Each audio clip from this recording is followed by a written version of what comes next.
What's up, you guys? Welcome back. Welcome back. Give you guys a few minutes to log on here and get situated. Get out your popcorn, get your favorite soft drink, get your water, pull up on the couch. The Oregon Republican debate is on for governor. The governor debate is on. Gubernatorial debate. So get your stuff, get situated, you guys, get situated. I want to type some things out. Just waiting for it to be publicized and released so that we can stream it. I did ask a request for the link earlier this morning. So hopefully they'll follow through. They should.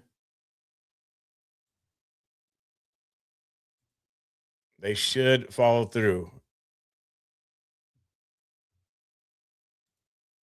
Let me double check, see if it's came through yet. Unless they sent it to my spam. They might have sent it to spam. Let me double check.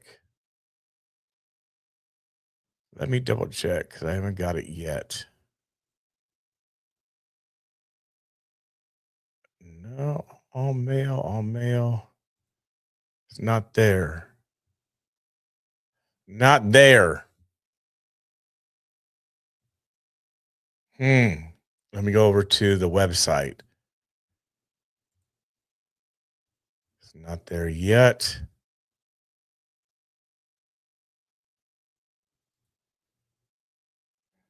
Oh, Geyer said he'd send it. Okay.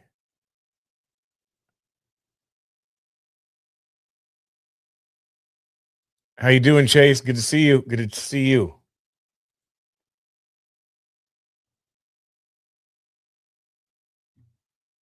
All right. Where's it at? It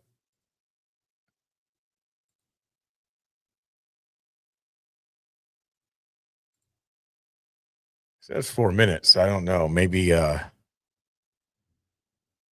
to register for it.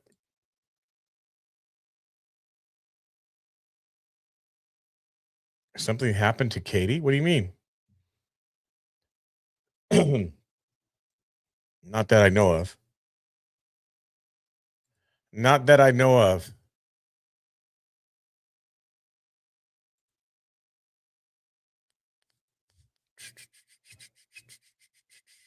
No, that's not there.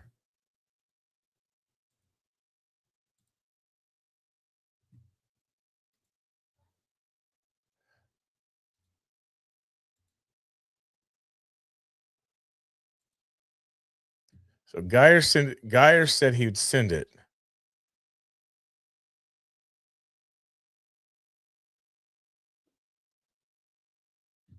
And I don't see it in my emails yet.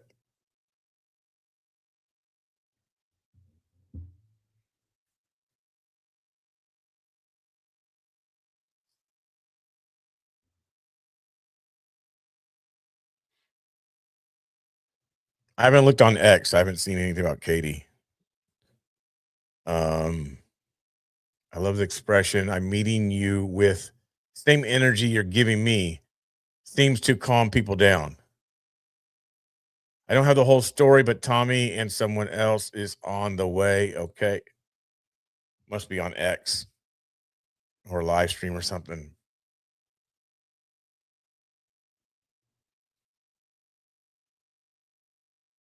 Geyer, do you have that link that you were sending or what's going on? Is it someplace where maybe I'm not looking in the right place? I thought I was over here looking at email. There it is. Okay, my fault. Yeah, that's the link I have.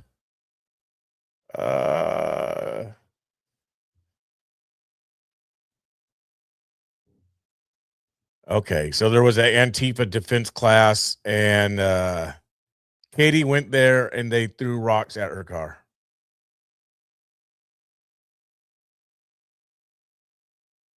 Let's see. The Oregon Republican Party will host a Republican debate April 16th, providing Oregon voters an opportunity to hear directly from Republican candidates seeking the party's nomination for governor. Due to the size of the current candidate field, objective participation criteria have been established to ensure a focused, substantive, and informative debate. To participants, candidates must be officially filed Republican candidates for governor of Oregon and meet baseline campaign requirements, including compliance with Oregon campaign finance reporting. In addition, candidates must demonstrate campaign viability by meeting the following criteria by April 10th. Okay. Members of the public are invited to attend the debate in person. Uh, where is the link to open up the debate, though, so we can stream it? Sign up on our website here to watch. I already did that, but I'll do it again.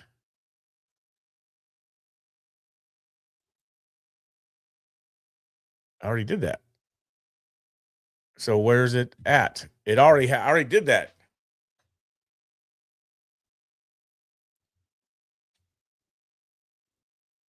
She's always done this type of stuff, you guys, going to do things, but yeah.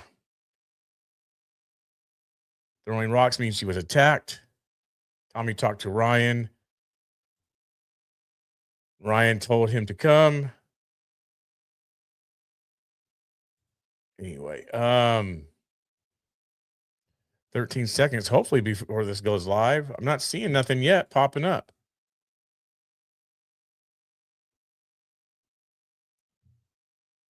Not seeing nothing pop up. I already registered earlier.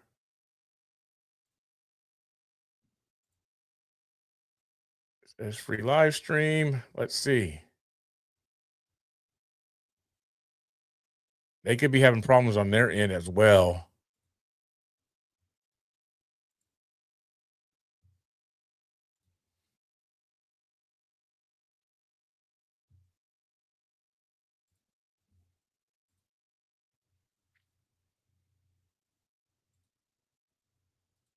Let's see. Let's see.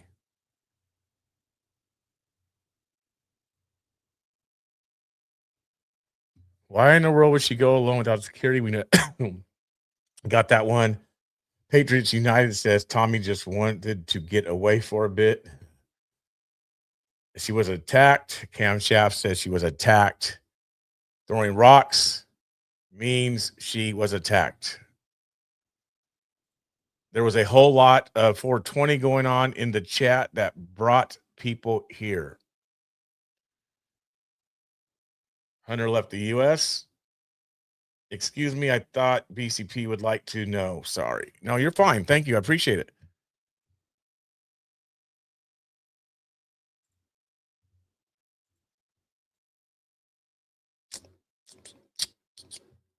They're not live yet, you guys. They're not live yet.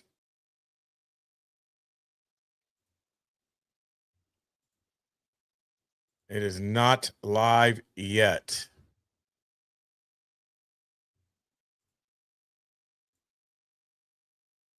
It must have been on X. So was she on X streaming it live when it happened?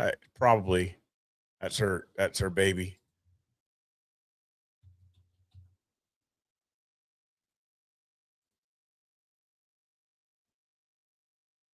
Yeah, looks like she was on X. Yeah, X isn't my go-to thing first, you guys, just so you guys know.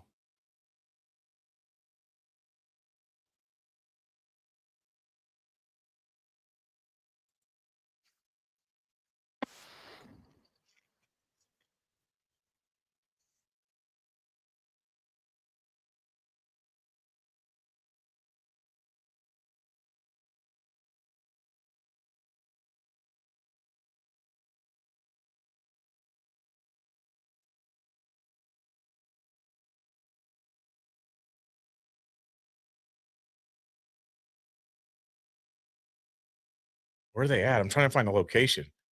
Like, they got a lot of people around. I'm kind of watching it on X. Wow. They actually, yeah, they're still doing these sort of tactics. Oh man. It's in North Portland. It's not Southeast. Northeast Portland, the old hood. The old hood that's been taken over. Like, I'm talking about, like, the old ghetto, like, black folks been taken over.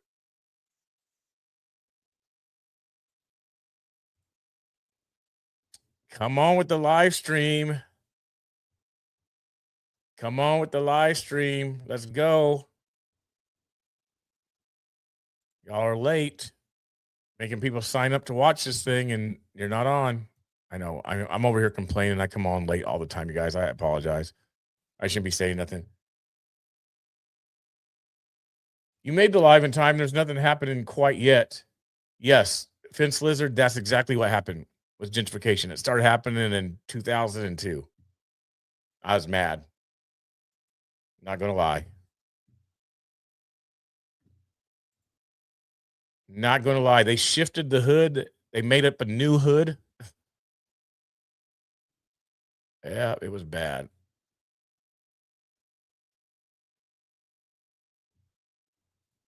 Let's see.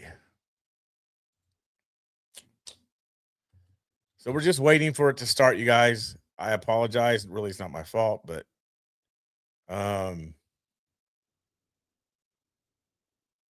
okay, so where did guy get let me see. It is not popping up. Why? Goodness gracious. Goodness gracious. No link has been set.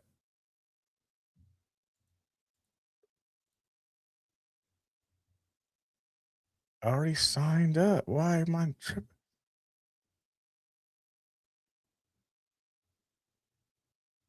I'm not paying. You don't have to pay. It said sign up. I did sign up.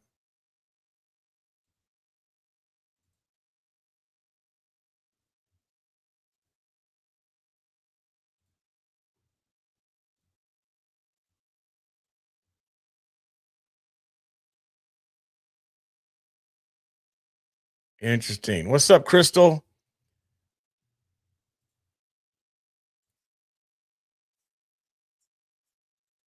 Hmm. What is going on? Why?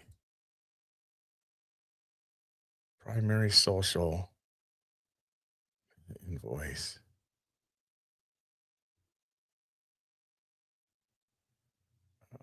Oh man. Promotions? No, it's not under promotions. Updates. Trying to see what someplace else, like it maybe got sent someplace else, but it didn't.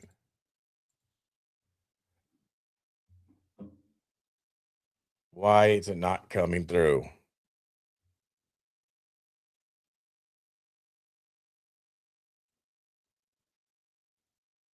Hmm.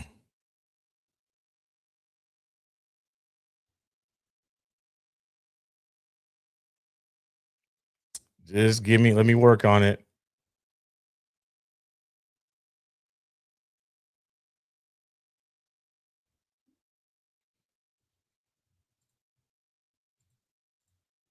Because when I signed up this morning, they said that we will send you a link. No link has came yet.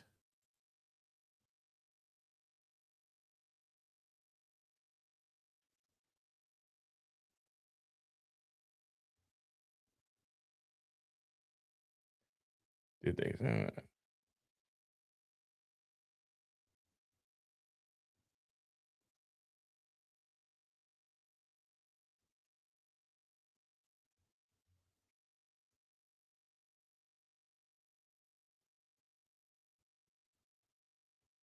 Hold on, you guys.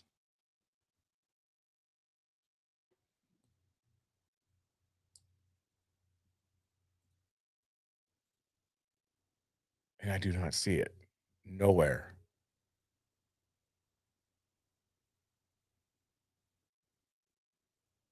I don't want to restream it off somebody else, but I might have to, and I don't want to do that. I really don't.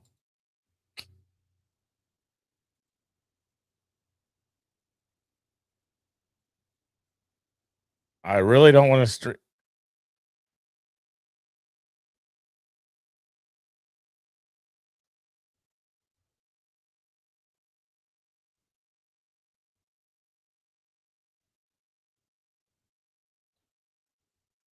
Hold on.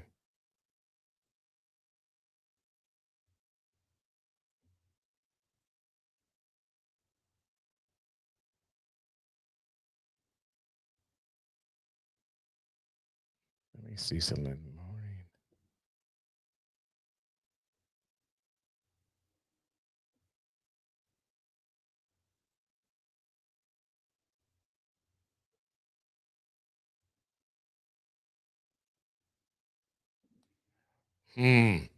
I'm sorry, guys. I'm sorry. I can still stream it though. I mean, I was just trying not to go to another person's page and stream it, but it's all good. If I have to. I have to. Which looks like I am going to have to do that. So it is what it is until I know what's up. All right,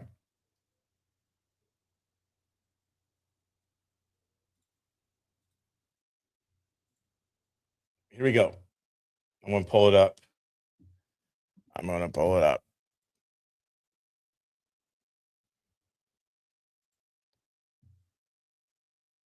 While we're waiting, no sound. No sound right now.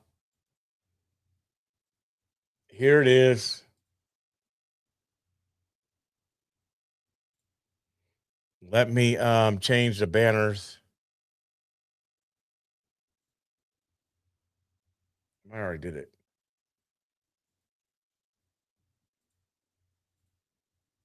There we go. Good evening, you guys. What's up, Jay? I thought I was missing the debate. No, you're not missing the debate. I'm having to stream it from somebody else, from Geyer. Um, yeah, it said it'd be on. I was supposed to get a link, but I didn't get the link, so I had to restream it.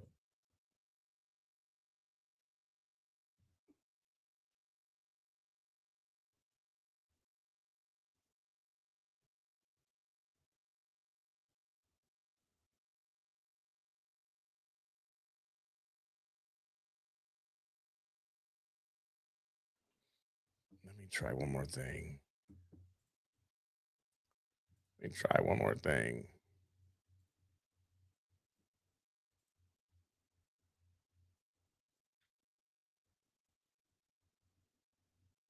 Yeah, no, might do PDFs. I could do that.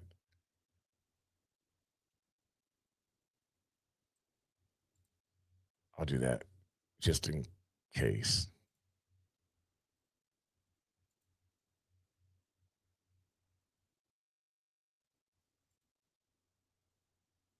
They're not even started yet either, though. That's what's also crazy. It hasn't even officially started. I want to do a different one. I want to do a different stream.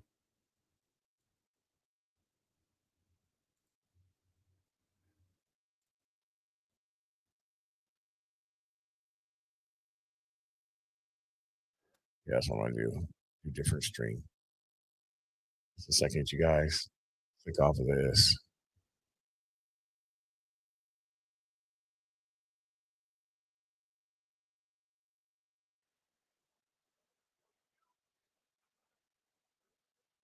If I would have been in Portland, I would have went. I would have went. What's up, Jeffrey? Good to see you, my man. Good to see you. Glad you're here. So you registered too, and no link was sent. Yeah, it says you're supposed to get something in the email. So I didn't. I didn't get an email.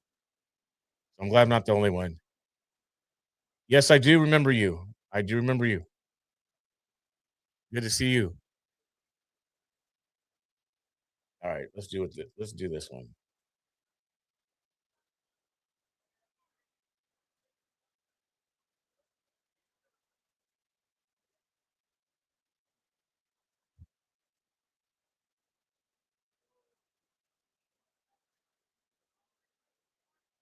All right, cool.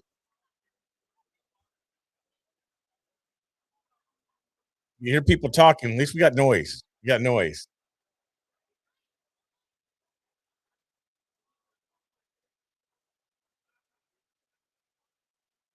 Oregon debate.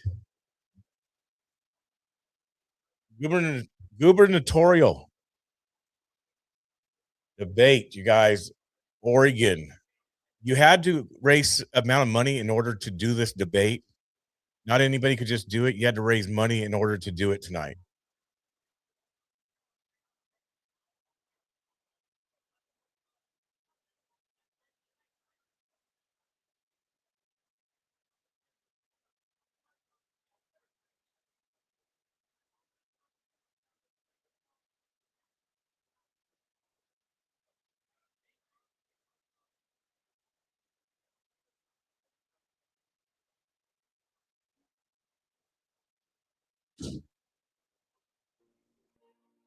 Got any more protesters going on? Oh, I'm sure there is. Always protest. Oh, music, music,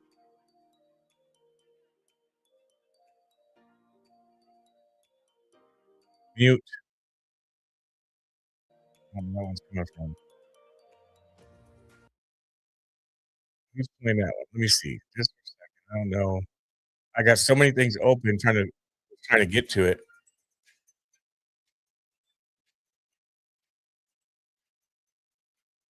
I'm closing that one.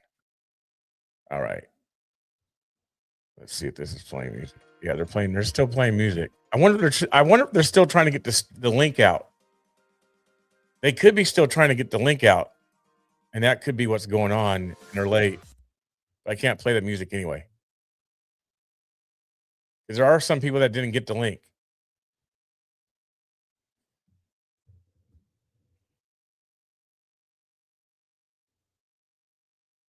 There are some people that didn't get the link. So we'll see. We'll see. Yeah, that's what I got. I got redirected to the donation page. I got redirected to the donation page, and I'm still getting redirected to it. And some people are saying that they didn't even have to sign up for it. The link is not working. Okay. I just saw on Facebook someone said the link is not working. Of course, go figure. I had a feeling about that, to be honest with you guys. I had a feeling there was going to be difficulties when they said you got to sign up and we'll send the link.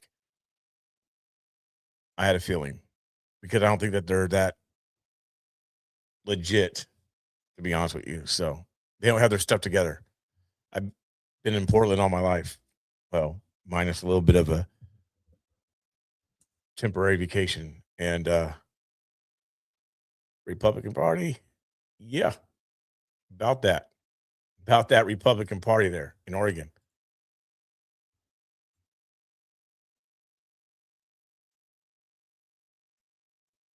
Not working.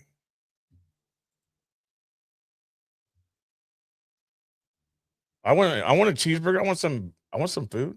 DoorDash, please. I saw a hamburger. Someone put eat a hamburger. I want yeah, I want a burger. I'm hungry.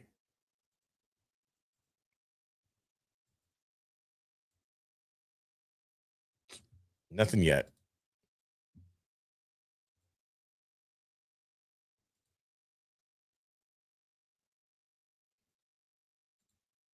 That's a bummer that it is not working.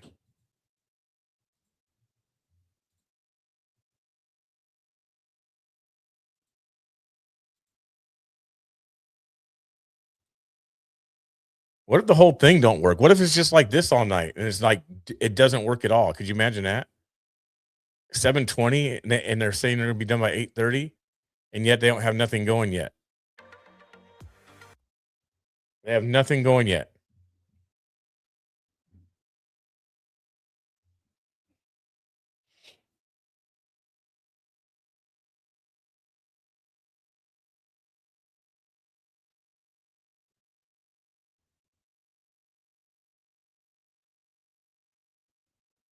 I hope it's not delayed. Yeah, I think it already is delayed. It's supposed to go from 7 till 8:30.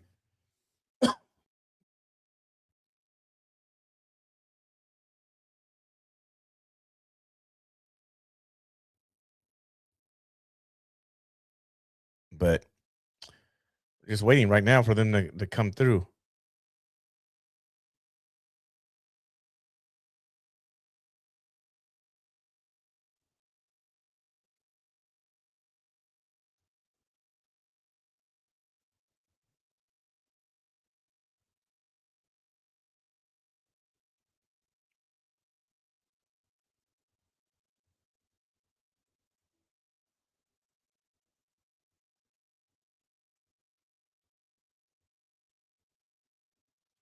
Technical difficulties. Yes, of course. That's what's going on, Peter.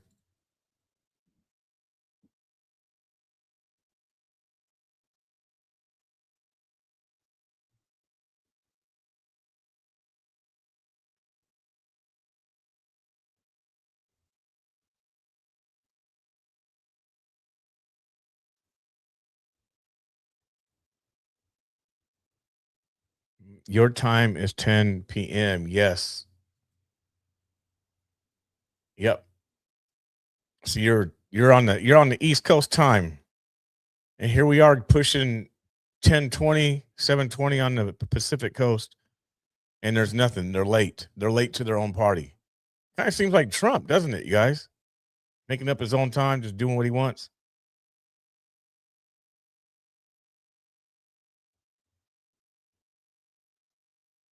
We'll see how this goes tonight. I don't even know who's debating, to be honest with you. I don't know who's in it.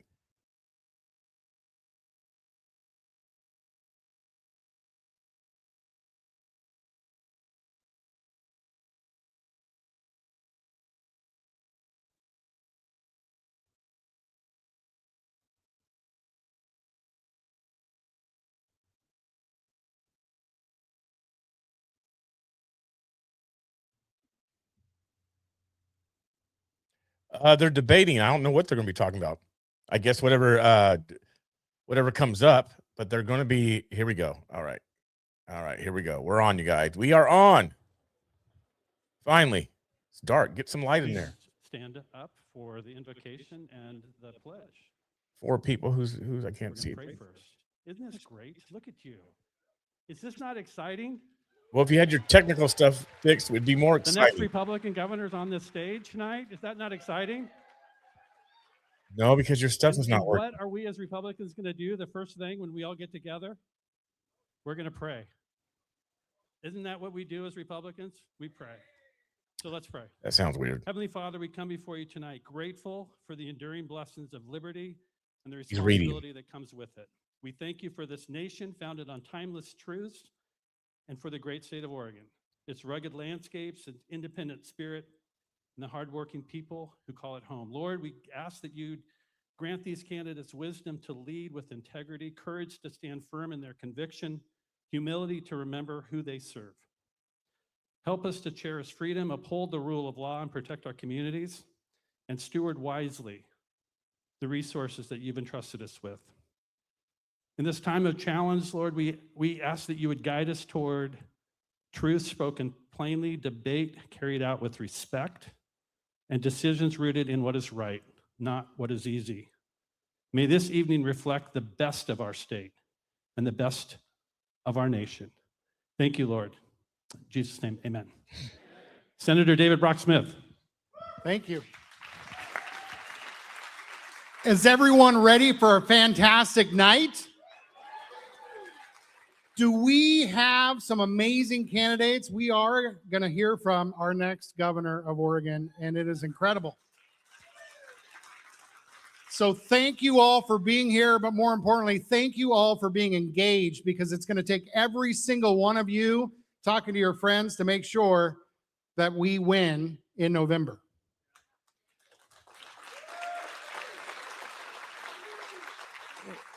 So let's come together and honor our flag. I pledge allegiance to the flag of the United States of America and to the republic for which it stands, one nation, under God, indivisible, with liberty and justice for all. All right, let's have a great night. And now, please welcome tonight's moderators, Emmy Award-winning journalist Bruce Sussman and PDX Real host Angela Todd. No, that's bullshit. That's why.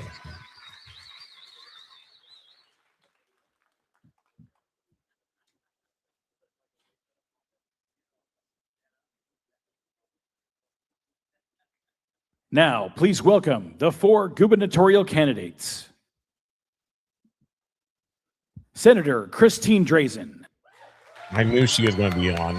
That's why she wasn't on the first debates, you guys. She'll probably win again. State Representative Ed Deal. That deal has a lot of old school patriots like him. Commissioner Daniel Bethel. He has a lot. Yeah, this is gonna be good. He has a lot of pull too right now. And Mr. Chris Dudley. Former Trailblazer. There he is, former Trailblazer, you guys, Chris Dudley. Towering over everybody. Well, good evening, everyone. Good evening, and welcome to the 2026 Oregon Gubernatorial Debate. It is fantastic to have you with us tonight, whether you're live in the studio or you're watching and live streaming right now. So great to be here. And I think that most of us are here because we would like to see Oregon move in a new direction. Medina couldn't get the money to make it. And that means we're looking for the next person, the next leader, the person who can be the future governor to get the job done. Yeah. And that's why I'm honored to be your moderator tonight. My name is Bruce Sussman, and I'll be guiding us through some of the questions that we have this evening, but I'm not working alone. Yes, it's a team effort. Definitely. I'm going to keep you posted. I'm Angela. I'm with PDX Real. I'm going to be asking the specific questions tonight. Yep, sounds great. And keeping people from being rowdy. That's yeah, we're going to keep an eye on the audience, right? For sure. Or them. Yeah, right, exactly. Well, it's great to have you all with us. And just so you know, as we get started, the candidates who are on the stage tonight had to meet certain qualifications. They had to raise $100,000 or more for their campaign, and they had to have at least $250 in individual donations. So there's your answer. Every candidate on the stage tonight has a core group of supporters who are here. And with that, let's introduce tonight's candidates. First of all, she is a state senator, former Oregon House Minority Leader from 2019 to 2021, and again in 2025. She was the GOP nominee for governor in 2022. Let's welcome Christine Drazen.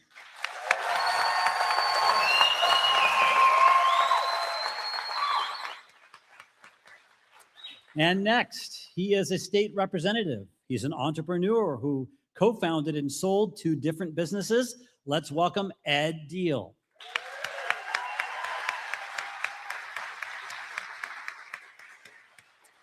Let's add that Ed Deal is also a representative of the House and the legislature. Oh, yes. Did I forget to say that? Yes, I did. State representative. That's the first thing on my list. All right. Sorry. Thank you, Representative Deal. Yeah.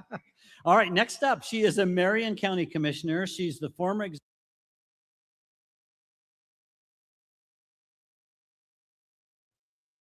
And here we go. I bet their live stream is having executive director of the Kaiser Chamber of Commerce. She's also a small business owner. Let's welcome Danielle Bethel.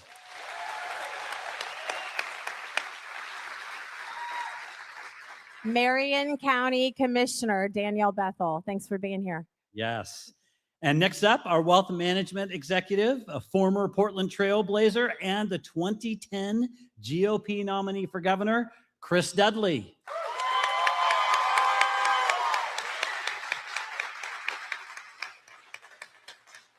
Well, as you can tell, we've got a lively crowd in the house tonight and audience. We appreciate your enthusiasm. As we go through this evening, Angela and I want to ask you to just hold your applause until we get to the end of each section that we're going to be covering tonight. That will just make it easy for everybody to get their fair time and be heard on the live stream, which of course is crucial. All right, it's time to go to our first question and category. And we have a series of categories actually that we'll go through in just a moment. But first, we want to start with some opening statements. And before the debate started tonight, we did a drawing to see who would go first. In this case, it is Christine Drazen. So Christine, would you start us off? And we have a question specifically for each of you. This is the question. If you are elected governor, what is your vision for what Oregon can be? What is your vision for what Oregon can be? Christine, welcome and start us off. Thank you. It's a pleasure to be here tonight. You know, I am a lifelong Oregonian. I was born in Klamath Falls, and I'm a proud Oregonian. My vision for the future of our state really is pretty straightforward and simple. I believe Oregon can be the best place in the nation to live again, to raise your family, to start a business, to get a world-class education. That can be our home again. But to get there, we have got to lower taxes. To get there, we have got to return local control. To get there, we have got to restore accountability. I believe very strongly that the future of our state is in our hands this election cycle.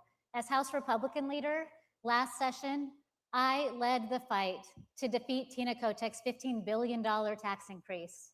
I led the walkout to stop cap and trade and to defend your Second Amendment rights. I have worked to secure our elections. I absolutely will fire agency heads that are incompetent and inept. I will audit state government. The future of our state can once again be extraordinary within the state of Oregon. But to get that done, we are going to have to ensure that Tina Kotek is a one-term governor. And I'm telling you tonight that I am the one that can get that done. I am ready to lead. I am ready to serve as your next governor. As governor, I will put Oregonians first. I will stand with you and fight with you every step of the way. I am here to serve you and put you first and ensure that the Democrat machine that has putting Oregonians last is in fact done. It's time to veto bad ideas. It's time to balance budgets. It's time to serve the people. We can do that together. And I am here tonight to ask for your vote and your support. Thank you. Okay, thank you for your opening statement. Now to Chris Dudley. What is your vision for what Oregon can be? Well, I fell in love with Oregon and my wife over 30 years ago. And it's a beautiful state. The beauty, the people, the pride of this state made me fall in love. And I'm asked, why are you running for governor after a successful basketball career, after a successful business career? And the answer is pretty simple, because Oregon's at a tipping point. Our leaders have failed us. Salem has failed us. We are at such a place now that we cannot continue to go down this path for another 4 years. And I'm here to say that we have to do better. And I believe that we need an outsider to come in, that the politicians in Salem are not getting the job done. They've had their chance to turn our state around, and they haven't done it. It's our time to turn it around. We need a rebound. We need to recover from where we are and chart a different path. And we can do so. While the problems are substantial, when you look at it, whether it's that we're 50th in education for fourth grade testing, or that we're 47th in job creation, or whether we're number one in illness, mental illness and drug addiction, there are solutions, and we have to focus on these solutions and get things done. I will restore our schools, get back to fundamentals, get back to the science of reading, restore our schools, add accountability. I will open Oregon up for business immediately. We have to embrace businesses and entrepreneurs to create jobs, to grow our economy, to do good things. We have to cut taxes for the dollars you earn, for the houses you live in, for the gas that we put in our tanks. And I want to do all those things, and we have to do those things for the future of our children. And I'm running because my kids are sixth-generation Oregonians, and I want better for my family, and I want better for your family, and we need someone from the outside to get that done. Okay, thank you, Chris. All right, next up is Commissioner Bethel. Thank you. So I'm a fifth-generation Oregonian, a two-time small business owner, currently own a plumbing company with my husband today, and I'm a sitting Marion County Commissioner, as you heard. And I can tell you that my vision for Oregon is the one that I grew up with. The barefoot summers when I could go run to the ice cream store up the road and walk back with my friends to the playground safely, where my mom had opportunity, even though she was challenged in life, to be able to find security within her communities and her neighborhood. My vision for Oregon is affordable, accessible, transparent, and safe. It means that anybody in any community, regardless of urban, rural, or frontier, is seen and heard and delivered from its systems of government from the bottom up, not the top down. I have been fighting as a county commissioner for 6 years to be acknowledged by the governor and the legislature as a partner in making outcomes happen for Oregonians, whether that's for the economy, behavioral health, public safety, solid waste, transportation. Pick a topic that is overseen in the governor's office. And I have the honor of trying to perform that today as a county commissioner, but am completely stunted by the overreach of politics at the state level. It is past time that Oregonians have a seat at every single table and that it's balanced. It's not run from the Portland perspective. I agree, we don't need an insider from Salem, but I do believe that we need somebody that understands the systems succinctly, to understand when you come in on day one exactly why agencies are failing and why they're making poor choices, the statutory role that they're supposed to fill and that they're not fulfilling, and exactly what partnership looks like. I yearn for the opportunity to represent Oregonians in a space of thriving instead of surviving. I grew up in deep poverty. I navigated homelessness. My mom had a severe mental illness and an addiction issue. I survived all the way through that today to be a Marion County Commissioner because I believe in showing up for Oregonians. I believe in what it is to truly fight with truth and transparency for the people in front of me. This isn't about politics. Thank you. All right, thank you. All right, and now to Representative Deal. Thank you. It's great to be here. First, I want to shout out for my wife there, Jamie. She's my rock, and we are in this together. And I would ask my colleagues up here to join me after the primary for a unity breakfast, to come together in solidarity for whoever comes out of here and is our Republican nominee. This is our time, and we have to come together. I led the no tax referendum to show all of Oregon, and all Oregonians that there is hope, that we can take back our state, that there is a hope that our government can be accountable, that our way of life can be affordable, and that we can have a thriving economy, not just for ourselves, but for our kids and our grandkids. And we can have a governor who represents the people instead of the narrow, extreme special interests. You know, my vision for Oregon is pretty simple. We have the most beautiful state in the country. We do. But I want an Oregon that is the greatest place to live, to work, to raise a family, and retire in a place where your kids and grandkids don't have to leave to find a better job. I spent my career before entering the legislature in engineering and business. I solved some of the country's most difficult manufacturing challenges. I'm a problem solver and I deliver results. And that is what I'm determined to do as your next governor. I'm bringing that same determination, that same fighting spirit that I used in that referendum.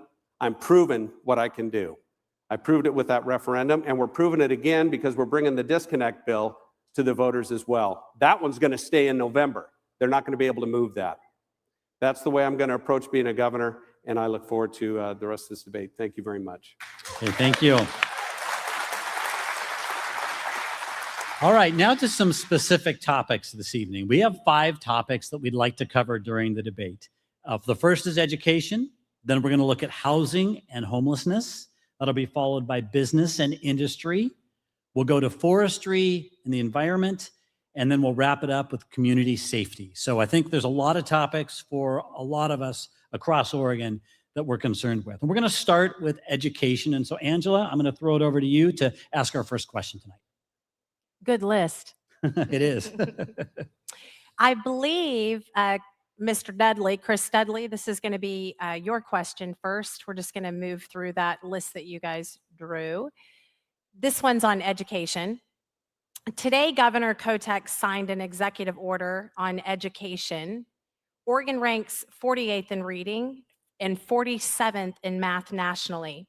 What specifically would you do to change these outcomes, and how would you measure that success?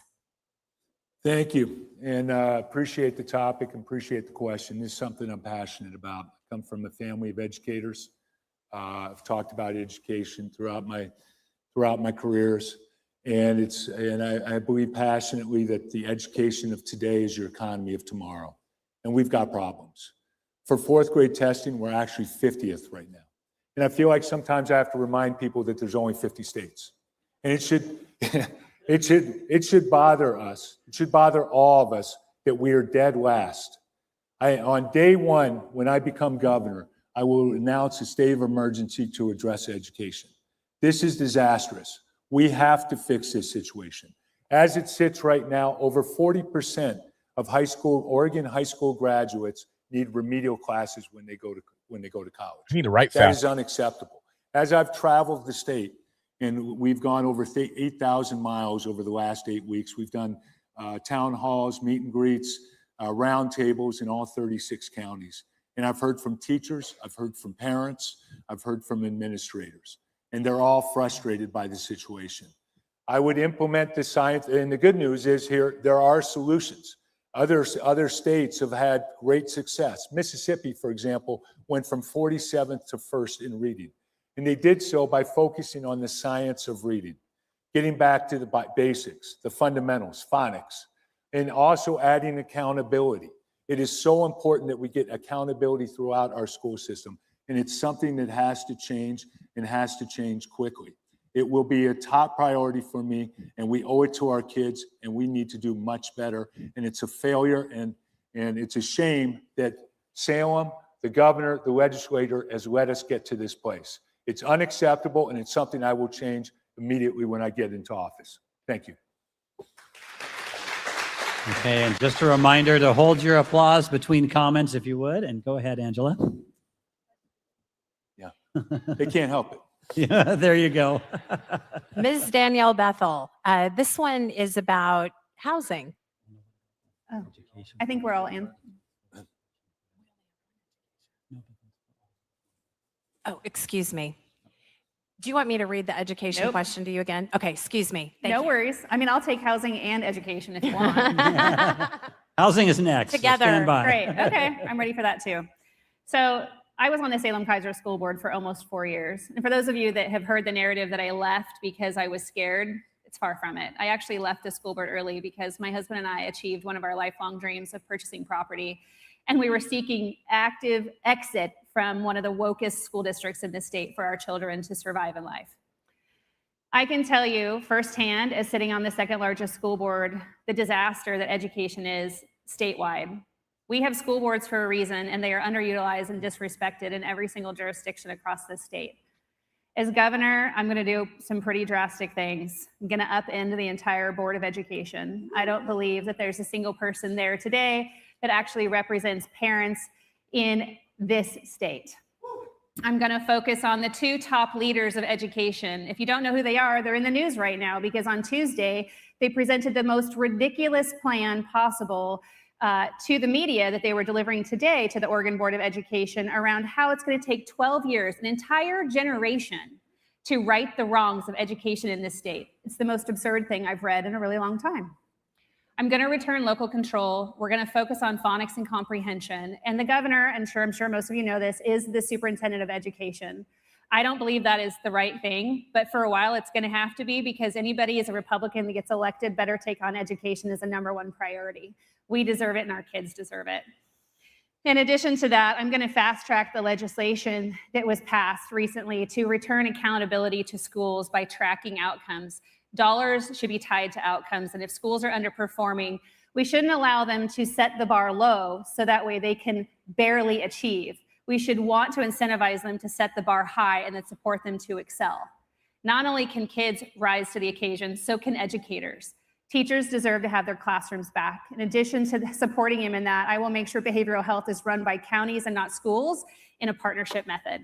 Thank you. Representative Deal. So everybody knows our education system is an embarrassment. I mean, we're ranking near the bottom in everything you think about, but we're expending near the top. For me, it's pretty straightforward. We focus on accountability, discipline, and excellence in our schools. We have to reinstitute testing standards. We have to reinstitute truancy enforcement. We don't enforce truancy. The legislature is concerned about truancy. We have some of the highest absenteeism rates in the country, so we decide to study truancy. No, I think we should enforce truancy and hold parents and teachers accountable for that. It's not complicated. And if Mississippi figured this out, we can figure it out. The governor is the superintendent of public education, and the Board of Education is going to look a whole lot different when I'm governor. I guarantee that. We will direct money into the classroom instead of into administrative overhead. And you know what? I've talked to a lot of teachers who do not agree with their own union leadership.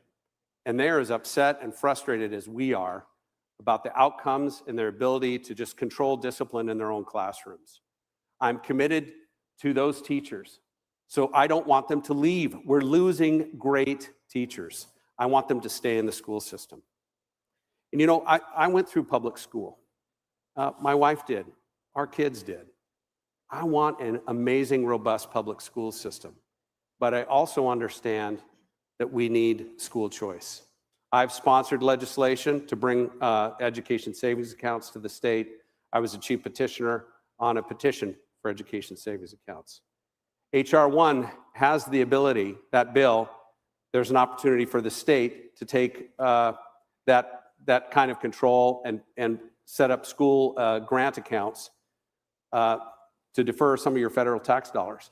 Tina Kotek has opted not to do that. I will do that. Thank you. Next question. No, you can just Christine. Christine. Thank you. You know, where to start here? I absolutely have had legislation that would address a lot of these challenges already. So let's walk through some of the things that are in my record on education. I had legislation which would have required that a student learns to read in 3rd grade.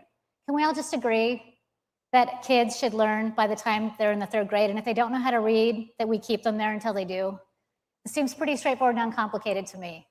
My legislation also would have restored graduation requirements. Right now, our diploma is a participation trophy.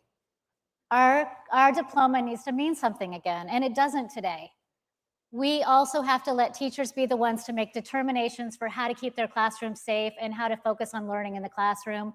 I had legislation which would allow teachers to remove disruptive students rather than doing room clears. 1 in 4 teachers says that they feel unsafe in their classroom. That is crazy to me. How can we possibly be expecting kids to be able to learn when their classroom environments don't feel safe? Absenteeism is a huge problem. We absolutely have to go after that. We have to take truancy seriously. But I want to be clear about this. Tina Kotek set this whole thing on fire. And now she issued an executive order today with a little thimble full of water, like she's going to be the one to put it out. It's ridiculous. She's the one that linked arms with Kate Brown to shut down our schools longer than anywhere else in the nation. I was a Republican leader during those days, fighting for schools to be reopened. My own daughter suffered during that COVID period, and we got her in private schools as quickly as we possibly could because our school district wasn't reopening and our kids were suffering. Parents need school choice. Kids cannot be anchored to a school that's not serving them. We have to have public schools that are strong, but parents need to be able to direct where their kids go to get the best possible education for their futures. We need to commit to get politics out of the classroom. And by the way, we've got to get politics off of our sports fields. No more boys and girls sports, no more men and girls locker rooms. Like that. Okay, now you can applaud all the candidates. There we go.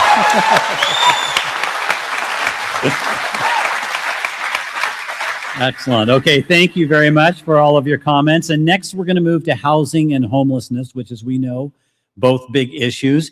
And as we start that topic, I do want to say thank you to the Oregon Realtors and Home Builders for helping underwrite the cost of tonight's debate. So, Angela, with that, over to you. Miss Danielle Bethel, owning a home is increasingly out of reach for everyday Oregonians. At the same time, Oregon ranks near the bottom nationally for housing production. What specific steps would you take as governor to remove the bureaucratic barriers, red tape, that are slowing new home construction across the state and to help make housing more affordable? I'm sure this is going to be a shock to everybody, but local control matters. At the end of the day, you have counties, 36 of them across the state, each land use authorities, each of them responsible for infrastructure and permitting and all the things that we need to have thriving communities and economies. But it turns out that the state of Oregon is in our way on a second-by-second basis. It seems like the governor and the legislature just go and create more and more agencies to prevent us from doing anything good in the communities across Oregon. So specifically, I'm going to come hard and fast for those state agencies to either go away or stay in their lanes. We have a compression issue when it comes to overregulation. It starts at the top and it runs to the bottom. And if you don't have good local leaders, then you're not going to get good local outcomes. We have to invest in our local communities. The Department of Land Conservation and Development, the Department of Environmental Quality, the Department of Energy are 3 agencies specifically that make it almost unattainable for anybody that's not a millionaire to be able to purchase a brand new home. Those 3 agencies are so far outside their scope creep, their statutory authority, I'm going to rein them in. It's a requirement by law that they do certain things, but they don't all need to exist. The Department of Environmental Quality doesn't even have to exist under Oregon law and or federal law because we have the EPA. We can reduce several different agencies at the state level and push responsibility back into the communities. In addition to that, we have an infrastructure desert across this state. There's not a single jurisdiction in Oregon right now, ask a city councilor or a mayor, that has the resources right now to be able to help with the affordability of housing. The legislature needs to act. The governor needs to make a plan, a thoughtful one, about whose responsibility it is to make sure that we can have housing come online and make those strategic, prioritized investments. We have developers all across this state ready to go right now, but they don't want to hit go because they don't want to put the cost of that on the back of the homeowner coming forward. Thank you. Representative Deal. So a lot of the challenges we have with housing construction, at first, we're going to build Oregon homes with Oregon timber, number one, all right? But a lot of the problems we have with housing are with agencies that are out of control and agencies that are no longer representing the best interests of Oregonians. And that's what happens when you have 40 years of one-party governance. They are no longer accountable. As your next governor, I'm going to go through agency by agency and change leadership in that agency and refocus them on their core mission. I want these agencies to be the agencies of yes instead of no. How do I help get projects done? How do I help progress? How do I help people get into homes and create good jobs? That is what we should expect from our agencies. That requires leadership at the agency level. And when I talk leadership, I'm thinking about, like I had in my business, people who can do a deep dive into each one of these agencies and look for the waste and look for the fraud and look for misalignment of mission and fix it. We don't have leaders like that in our agencies right now. For housing, yes, part of it is a land use problem. We need to expand available land for building. There's things we can do with, for example, deferring system development charges till the end of the project, reducing the cost stack. A lot of that is due to regulations. Permitting. If anybody's tried to build anything in this state, you know what I'm talking about. Permitting is ridiculous. I want to have some permitting transparency, a dashboard, set timelines for permitting. If you miss the timeline, you will not be paying the fee. But more importantly, if there's projects that are delayed due to permits or regulations, those projects land on my desk as governor and they get resolved. Other states do that. Oregon does not do that. I will take an active role in making sure that we progress and our agencies are working in the best interest of the Oregon people to build Oregon homes. Next person, Ms. Christine Drazen. Thank you. I say quite a bit lately, you shouldn't need a permit to get a permit. But that's kind of what it feels like when I talk to business owners. Their experience of trying to get projects off the ground is delay, one agency after another. In this last legislative session, the realtors brought forward legislation that was shot clock legislation. That was, progress, and we have to make progress everywhere we can. But what we have to focus on is we've got to reduce the regulatory burden, period, across all sectors, in particularly across the housing sector, but we've got to reduce the regulatory burden. We talk all the time about the process to adopt rules. The rulemaking process is everywhere. We need a rulemaking process to repeal rules, to post for public comment and start to get some of these things off the books. If it isn't specific to safety, why are we doing it? Why are we adding this burden on businesses? And I would say in some cases, local governments are extraordinary and we need local governments to be in charge. And in some cases, local governments are the problem. And they're out there with their hand out and their hand in your pocket and they're slowing things down and they're driving up costs. We have got to address SDCs. We have got to figure out a way at a state level to recognize what our priorities are and invest in infrastructure. It's one thing to put the SDCs costs at the end of the project. It's another thing to make sure that those SDCs don't stop that project from happening. We have got to, across the board, recognize that Oregon is the problem. We are an anti-business state. Our taxes are too high. Taxes in Oregon on businesses alone went up 77% since 2019, almost double since 2019. It's amazing to me that anyone can afford a home in this environment. We have got to wrap our hands around not just the timing of these permits, but the pace at which the regulatory environment is crushing all businesses, and we've got to address land use. I talk all the time about how important it is to bring people together and have that conversation, but we can't talk housing unless we also talk land use. Thank you. Mr. Dudley. Yes, housing affordability is a huge issue in our state, and it's something, affordability as a whole is a huge issue. And it pains me that over half our state, over half of Oregonians are living month to month. And I understand what that's like. I remember that as young, growing up, living with my mom, and the car breaks down. How do you afford it? What do you cut back on? And too many Oregonians are facing that issue right now. One of the components, of course, is housing. And the key components there are land costs and permitting time. I've talked to developers, builders across our state, and by the time you buy the land and go through the permitting process, it already costs more than the median household can afford before they've even broken ground. That's unacceptable. We have to do better at providing more land, but we also have to reduce the permitting time.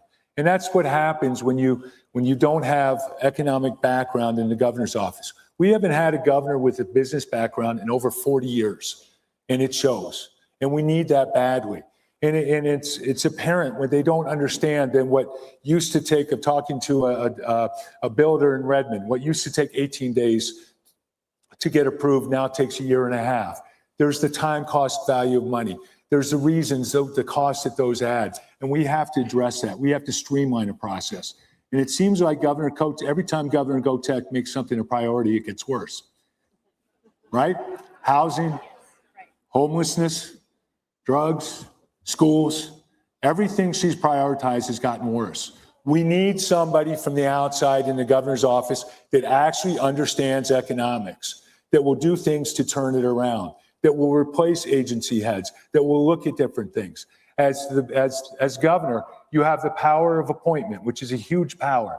We have over 300 boards and commissions in our states. We have to make replacements. We have to get people who actually understand the business that they're regulating on those boards and commissions, and it has to be done right away. Thank you. Thank you. Yeah.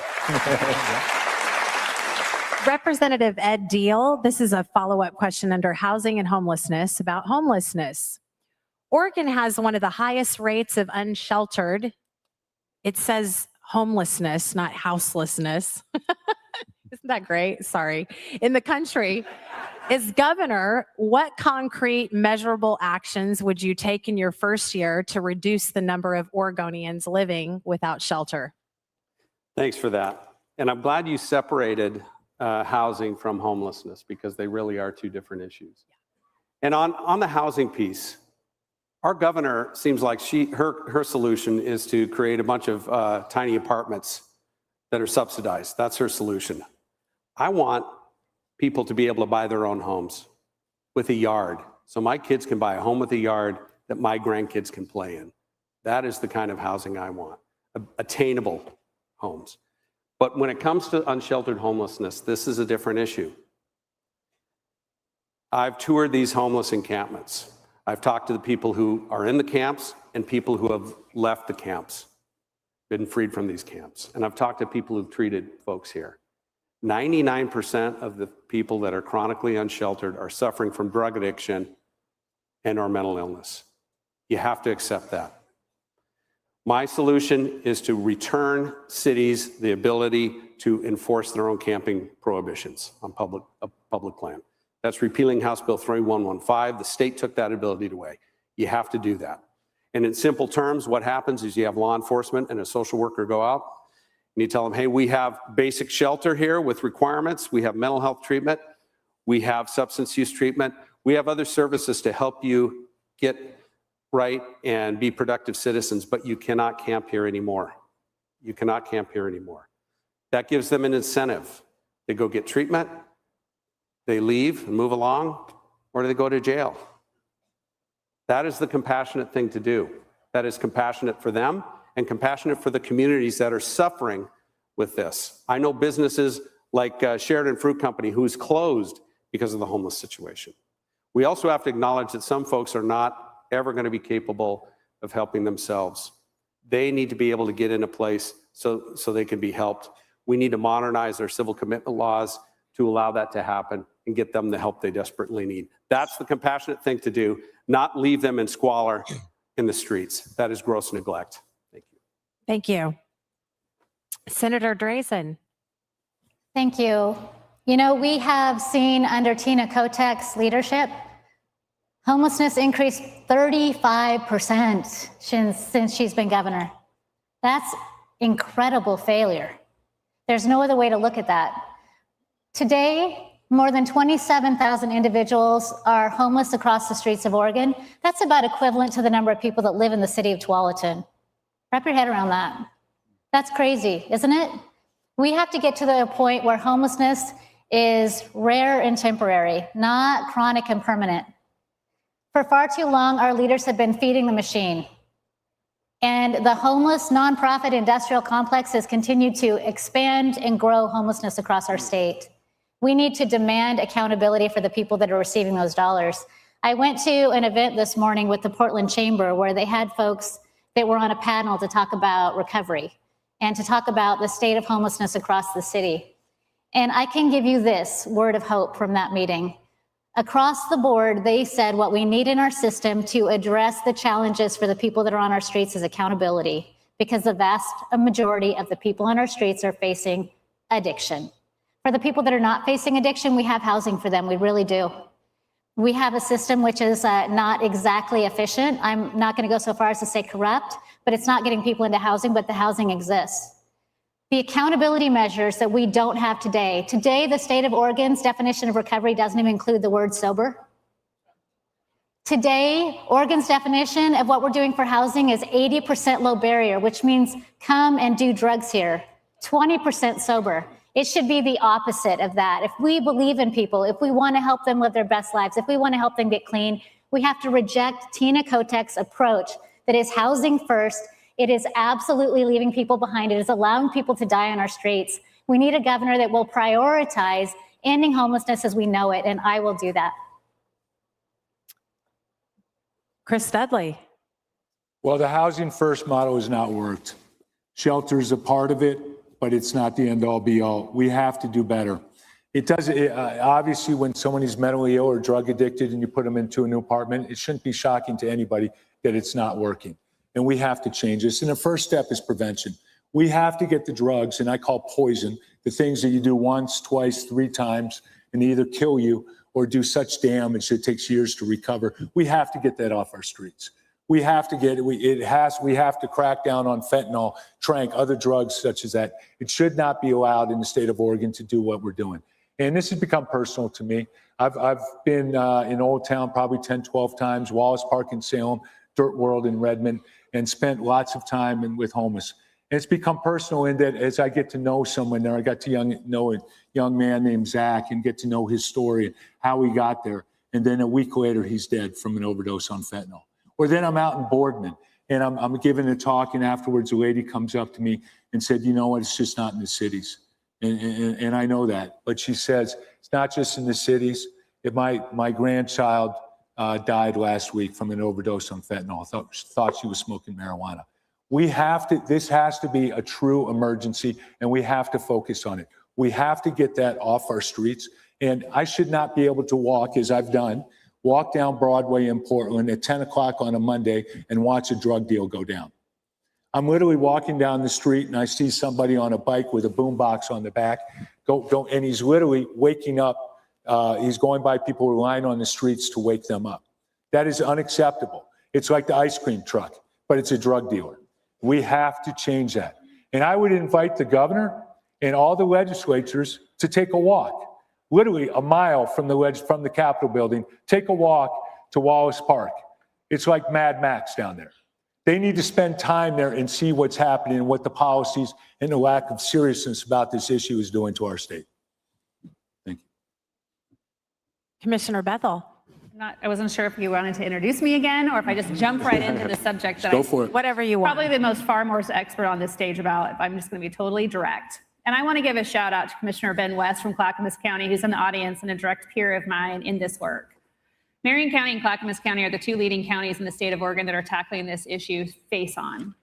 Want to talk about Wallace Marine Park? I can tell you the number of people by name that I've walked across the Marion Street Bridge into sobriety and into recovery and to stabilization.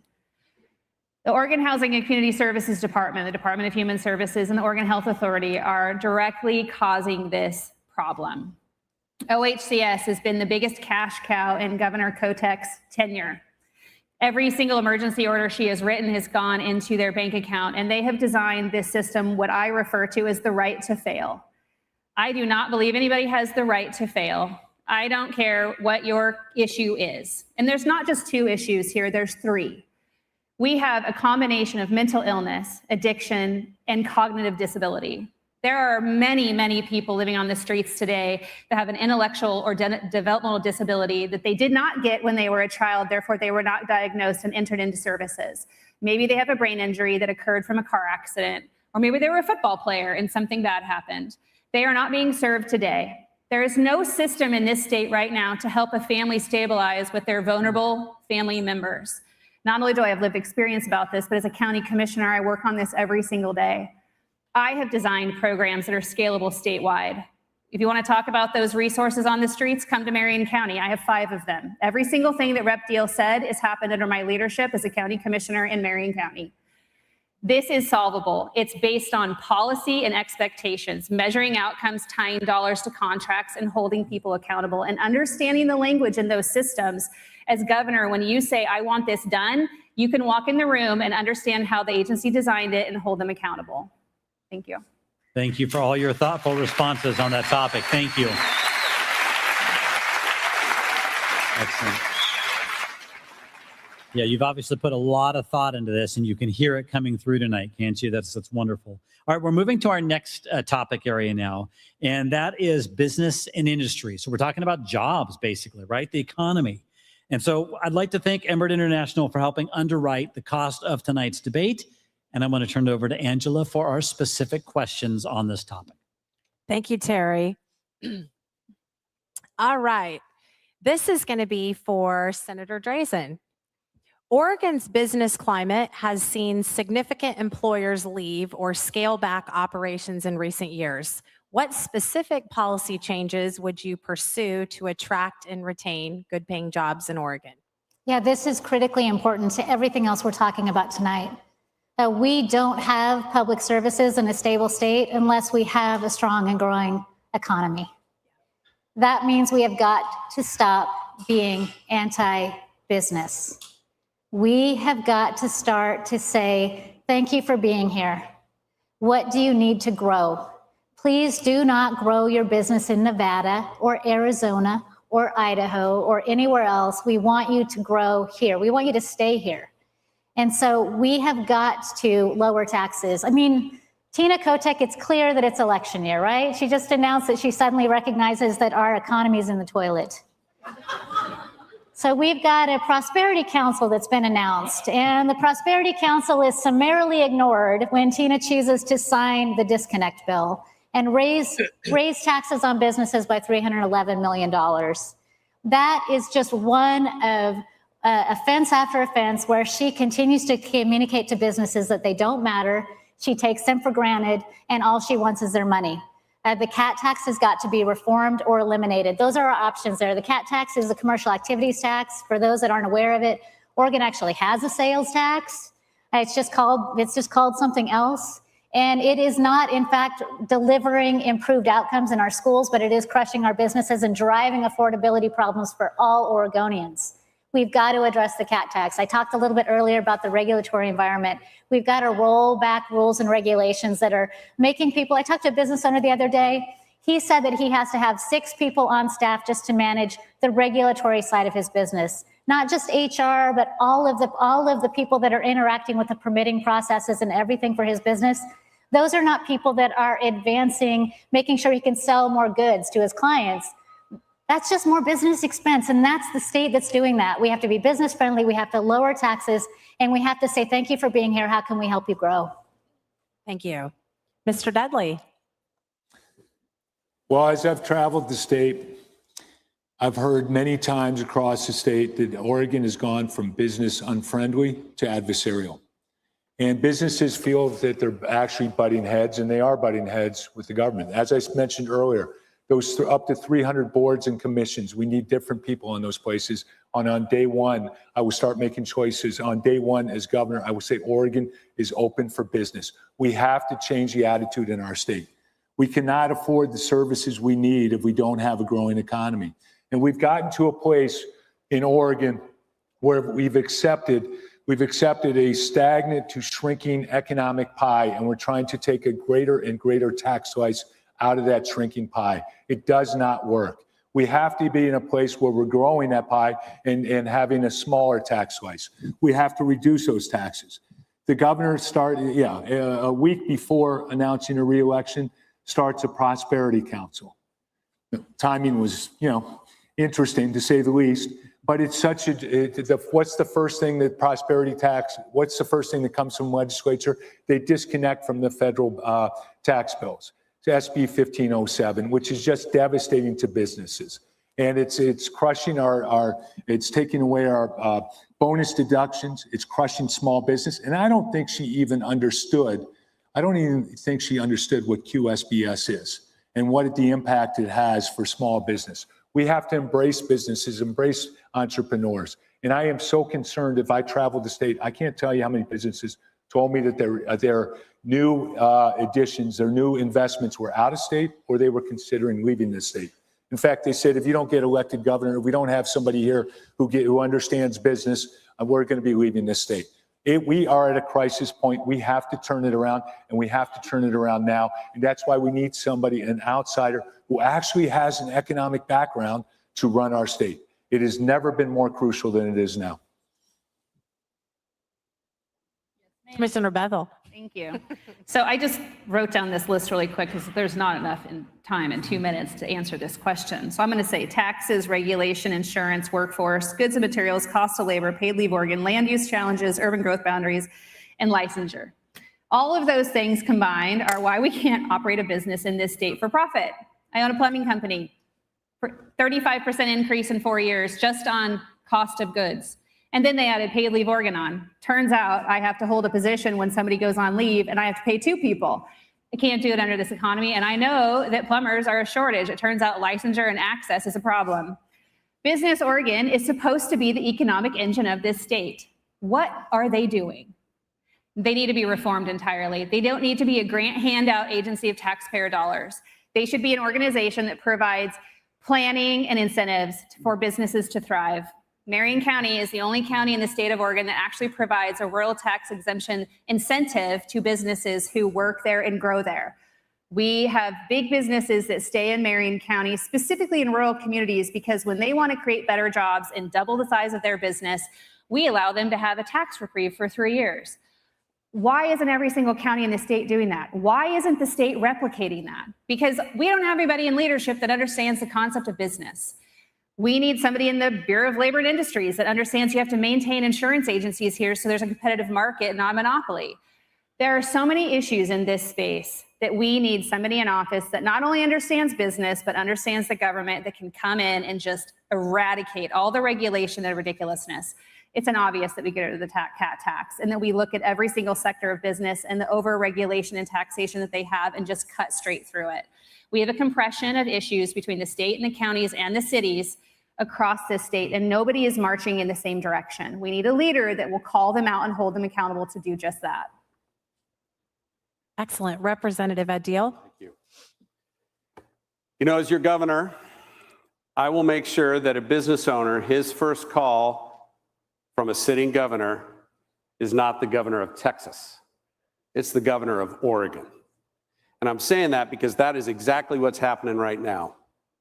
I was down talking to Pavati Boats in White City, and they are trying to expand their business and facing a lot of challenges. They have been unable to get an audience with Kotek, but they have businesses recruiting them from Texas. And then they have the governor, Greg Abbott, from Texas, talking to him. And I'm sorry to report that 2 days ago I heard back from Pavati, and they told me via email that they've decided to move their business to Texas. That is unacceptable. I believe I'm the only one on this stage that has built a business from scratch in Oregon. I sold a car. I mean, I'm literally sitting here right next to you. Okay, maybe not. All right. There you go again. Yeah, you're right. I sold a car. I leveraged my credit cards. I put everything I had on the line to build this thing. I built it up to 100 employees, solving manufacturing challenges all around the country. I know what it's like to build a business, and I know what it's like for Oregonians to go through this and the challenges that these businesses have. We need an Oregon governor that understands that understands it intimately, and will focus on that. And we talked about taxes. We have the hidden sales tax, the cat tax. I'm calling for the full elimination of the cat tax. That is a dismal tax on businesses. I'm also calling for, we have a governor going around doing a prosperity roadmap while she's passing, clawing back $300 and some million of taxes that were part of the disconnect bill. I'm referring that to voters. She signed it last week. I'm referring it to voters now. We're going to get that on the ballot for November. We're going to reduce our taxes, reduce our regulations, and get Oregon back to business. Okay, yes. So for the next question, we're running a little behind, so we're going to make it a 1-minute answer on the next question. So let's see how concise you can be. Angela, go ahead. All right. Small business. So this is, Chris, this is Mr. Dudley, this is for you. Small businesses are the backbone of communities like Hillsborough, where we're at. What is your plan to reduce the regulatory and tax burden on small business owners while maintaining worker protections and environmental standards? And specifically, can you name a specific tax you would like to eliminate? Well, I know an executive order I'd like to eliminate, which is the CPP, get rid of the climate. That is such an ill-conceived, badly designed, and yet another example of lack of economic awareness, and that's climate protection plan, where our rates are going to be 5 times that as California. It's basically a $5 billion tax, and it's going to be unregulated and going to nonprofits. That's just another example of the complete unawareness of what's going on with business and how to create an environment where business can thrive. And the governor, again, to get back to the Prosperity Council, outsourcing that. As governor, I will be the chief prosperity officer. That's something you don't hand out. And as governor, I will recruit businesses from other states and work to keep the businesses here. I visited Pavati as well. I can tell you, I could name off 5 other businesses that are being recruited by other governors right now from South Dakota, Arizona, Texas, across the board, where they're personally calling them. And yet we're not even calling our biggest businesses. We're not working, let alone our small businesses. As governor, that's something we have to embrace, and we have to get to a place where we understand economics and accept that we need growth in this state to have the services we want. Thank you. Would you repeat the question? Yeah. Small businesses are the backbone of communities like here in Hillsborough. What is your plan to reduce the regulatory and tax burden on small business owners while maintaining worker protections and environmental standards? And can you name a specific tax you'd like to eliminate? Well, I can name 2, the cat tax and the commercial property tax. So as a county commissioner, we're the tax collectors, and I can tell you it's not an equal opportunity tax for any commercial business anywhere in Oregon. I don't care if you're in Hillsborough or in Salem, and it's not equally collected. We shouldn't be taxing things that we don't actively measure accountability on and can chase. It's like if you own a business, you know what it is. Like if you drive a dry cleaner, we're taxing the the tools and equipment inside. If you own a plumbing company, or we're taxing you on the pipes that you have, the materials that go in the houses. It's difficult to regulate. Assessors can't do it. It doesn't generate enough revenue for counties to worry about, and it should just go away. It's a huge burden. As far as employee protection, I think that we have specific agencies that are supposed to do their jobs, like Bureau of Labor and Industries, that is failing across the board, that needs a complete overhaul. They've got a lot of bureaucrats that sit in a building downtown Salem, and they're not in the communities listening to workers and employees and understanding what their challenges are. Sorry. Thank you. Well, sorry about the shorter question. You did better We're than testing you Chris. guys. We're testing you. Representative Edgeo. For small business, I mean, a lot of it is also with the cat tax, eliminating the hidden sales tax, cat tax. Also, we have executive orders that I would reverse. When I look at some of the executive orders we've done in the name of climate, I'm looking for what is the return on those? We have increased our energy costs and our fuel costs exorbitantly for very little, if any, return on the climate. I would eliminate the CPP, the Climate Protection Plan, which, guys, you haven't even felt that one yet. It's coming. It's big. I would eliminate the Clean Fuels Program as well. That is raising costs for utilities and energy on every consumer and every small business. We have laws in place that make it very difficult to bring on employees for small businesses. We need to reform those laws. So that's just a sampling of many of the things that we need to do to get small business back and moving in the state. Senator Drazen? So many small businesses actually pay the personal income tax rates. Like, we're talking a lot about the cat tax, which is meaningful. But small businesses are the backbone of Oregon, and they're not all manufacturers. I wish we had a stronger manufacturing section in our state. We've lost 10,000 manufacturing jobs in the last year. But the reality is lowering taxes for everyone also benefits a majority of small businesses. The opportunity to take another look at our actual personal income tax rates and make us less aggressive. Do you guys realize that there was just a recent study done by Wallet Hub that said that Oregonians pay among the highest tax burden of any state in the nation personally? Small businesses, almost all of them are paying these personal income tax rates. We need to provide additional deductibility for them. We need to expedite their interactions with government. So time is money. So we need a more efficient, effective government. But we need to lower income tax rates for everyone, and that will also benefit small businesses. Okay, thank you, candidates. And audience, you can respond.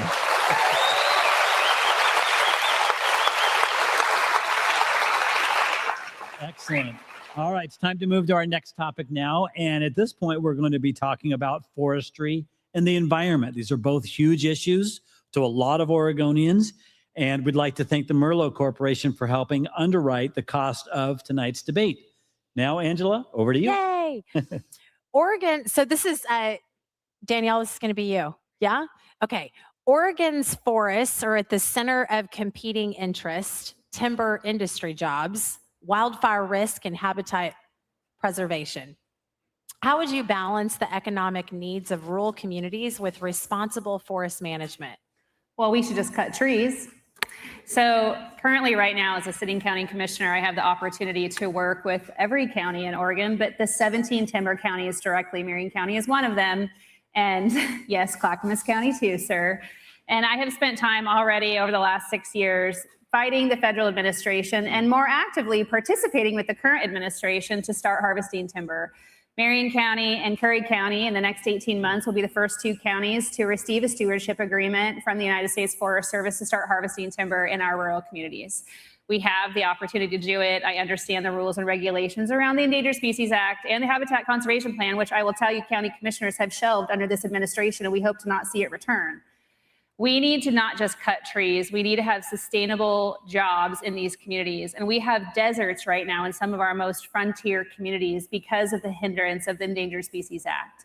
Recently, I learned about a policy from the Department of Fish and Wildlife that allows us as local leaders to be able to petition into these environments to suggest where the species is and isn't. You'd think that this would just be commonplace and people would be actively doing it, but it's been buried in federal policy for far too long. We need to have local leaders that understand where money can come from, and it certainly is our trees. It's also our waterways along the coastal regions. We don't just have trees in our economy. We have lots of fish that we can go after and other crustacean type species that we should be promoting as a source of workforce and stabilization in our economy. And again, the Endangered Species Act is the largest challenge in that space. I wish I didn't understand it as much as I do, but it's important for the thriving community that I support right now as a county commissioner. Every single timber county in this state should have a stewardship agreement. Every single county in this state should make sure that they have proper workforce and industry to stabilize and harvest that timber. We need government to be our partner. Those sale agreements can't be done on the backs of some of these small organizations. Thank you.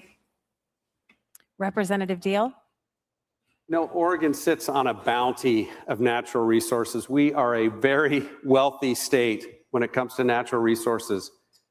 And our agencies and our governor have chosen to lock those up. We're letting our forests burn instead of harvesting them. And I think that's an outrage. I grew up on a cattle ranch. My dad was a logger. One grandpa was a sawmiller. The other grandpa was a forest ranger. So I'm kind of passionate about this issue, and I spent a lot of my career working in the wood products industry. We can quadruple our harvest rates and not quite meet sustainable harvesting levels. We can do that and create beautiful forests that don't burn, and create jobs for rural communities and revenue for our schools and police and fire safety in our rural communities. This is a win-win-win for Oregon. Our policies have starved our rural communities, and now they come begging to the state for money. I think it's an outrage. We can change it with smart policy. It's not just with timberlands, though. It's mineral resources. It's grazing lands.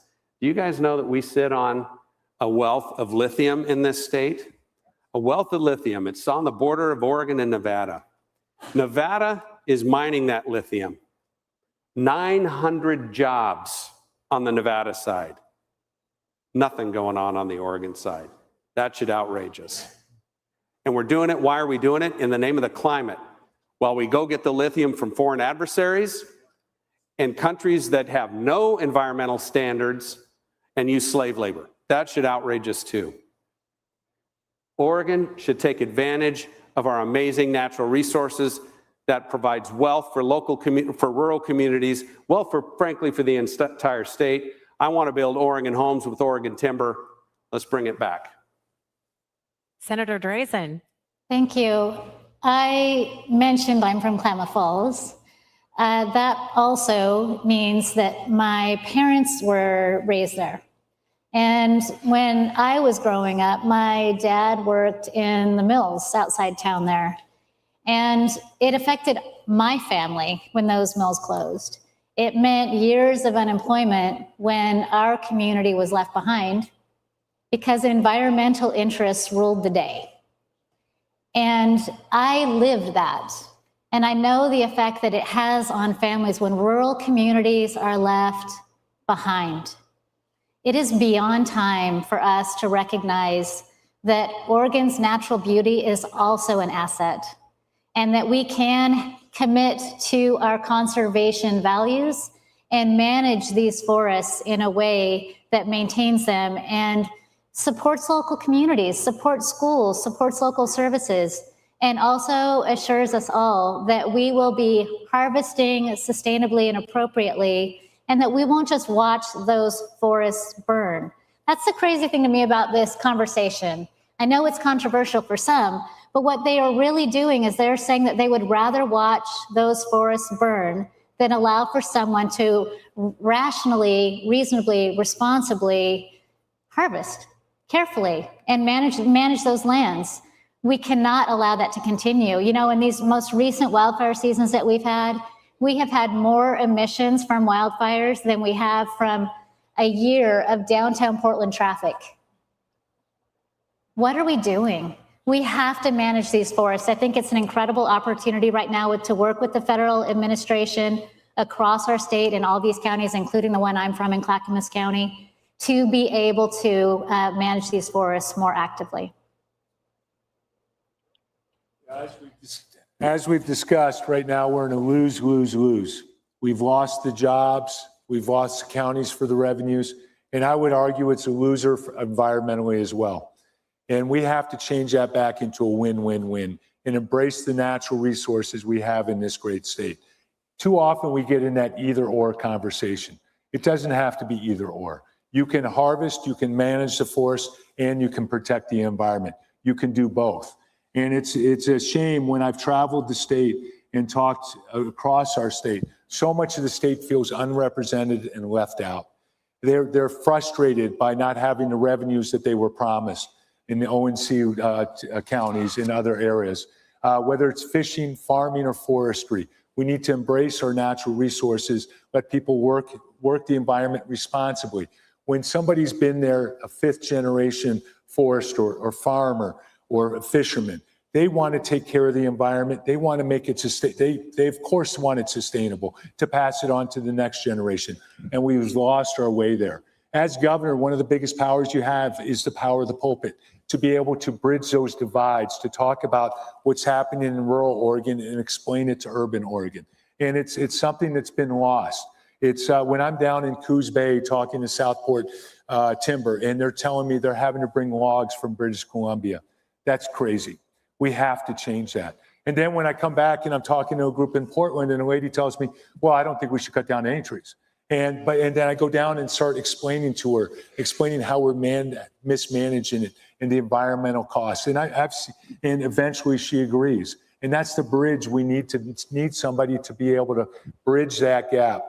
Environmentally, I'm seeing every summer, I live in Sisters in Central Oregon, every summer we're seeing this. Last summer, we had a fire come 3/4 of a mile to our house. We're firsthand seeing what the mismanagement of our forests are doing right now, environmentally and costing jobs. And as governor, I will change that.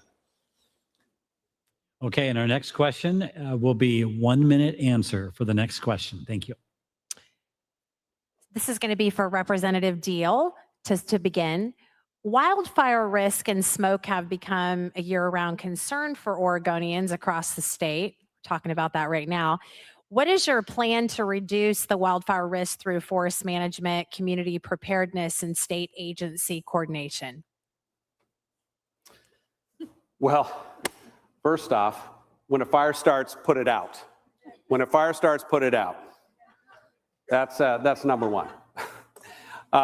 Eliminate the fuels in the forest lands. Eliminate the fuels. That means sustainable harvesting. We've talked about that. There's also technologies available that are implemented in California. Some of it's implemented in Oregon that we can put throughout the forest that allow us to monitor and spot active fires much quicker than we do right now.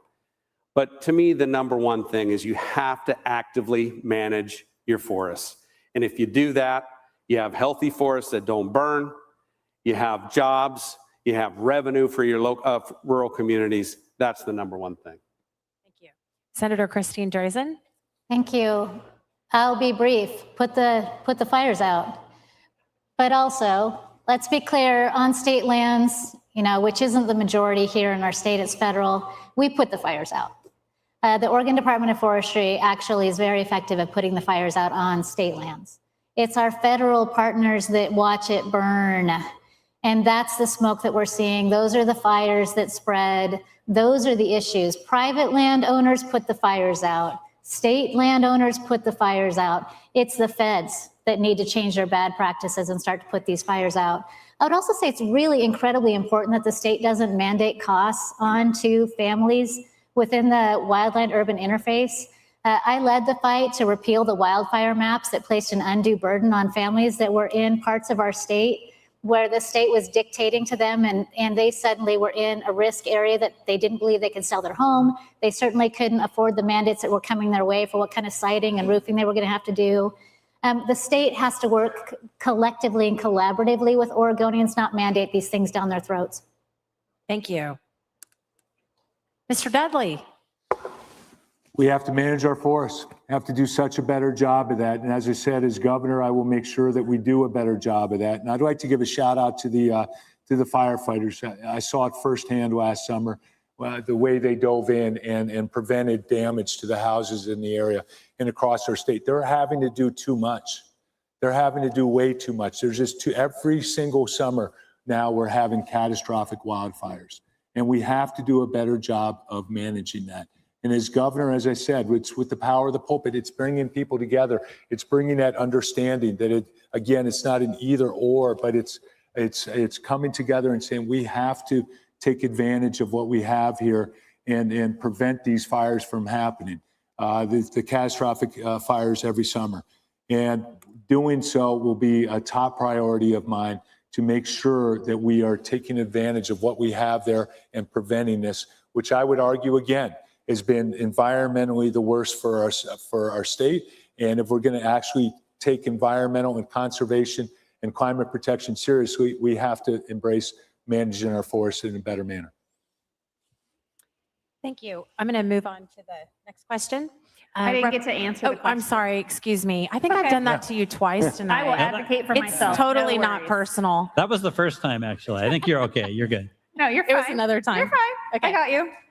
All right. So there's this plan called the Good Neighbor Agreement. It's the federal plan that Senator Drazen was referring to.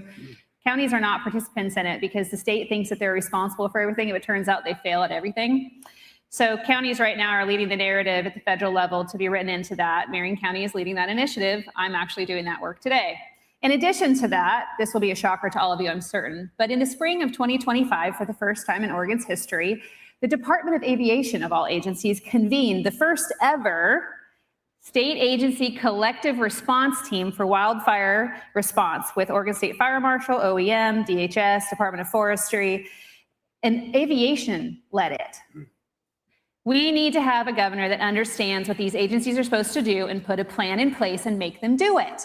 It's not that complicated. Yes, money is required. We have this term called COOP plans in government, and they're always sitting on a shelf in someone's basement, and it's never deployed because nobody ever understands what they are. Get it off the shelf and put it into action. Okay. Thank you, candidates, for your response.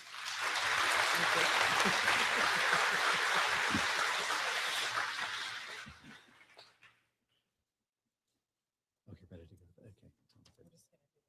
Yep.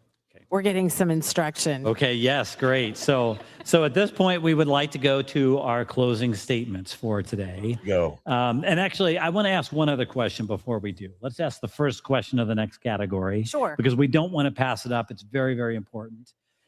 So this is going to be our final question, and we're going to talk about community safety, because I don't want to let that go. And I also want to thank our sponsor for this section, Executive Security Services, for helping underwrite tonight's debate. So let's go to the final question. Senator Drazen, you're going to start this one.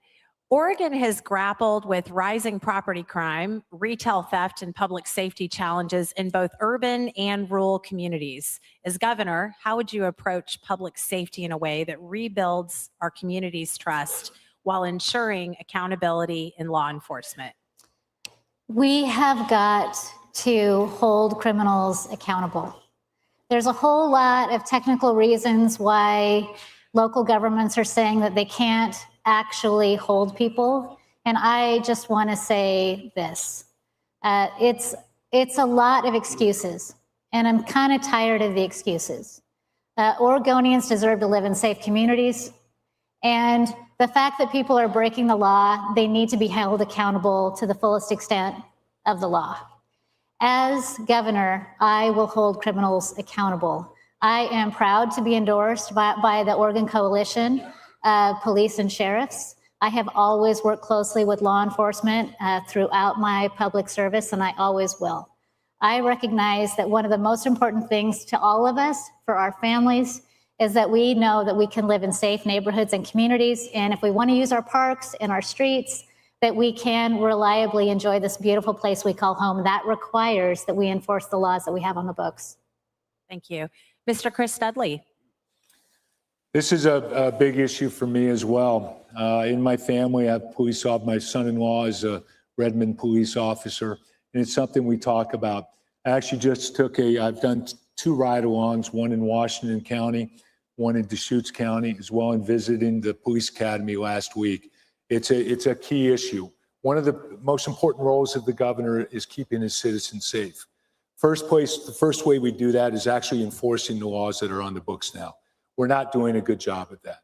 We need to get better at that. And we need to embrace our officers and what they are doing and reinforce them. We are 48th in the country as far as officers per capita. That has to increase. We have to do better. And as governor, I will increase the Oregon State Police and use them as needed across our state, because we have to restore safety to our parks, to our cities, to our towns, to our forests. It's something that has to be done and will be done. Thank you. All right, so. Commissioner Bethel. Yeah, thank you. Senate Bill 48, the catch and release bill, needs to be repealed. I mean, we can talk all the day about the excuses that law enforcement or anybody in the community is making, but there's legislation in their way for them to be effective right now.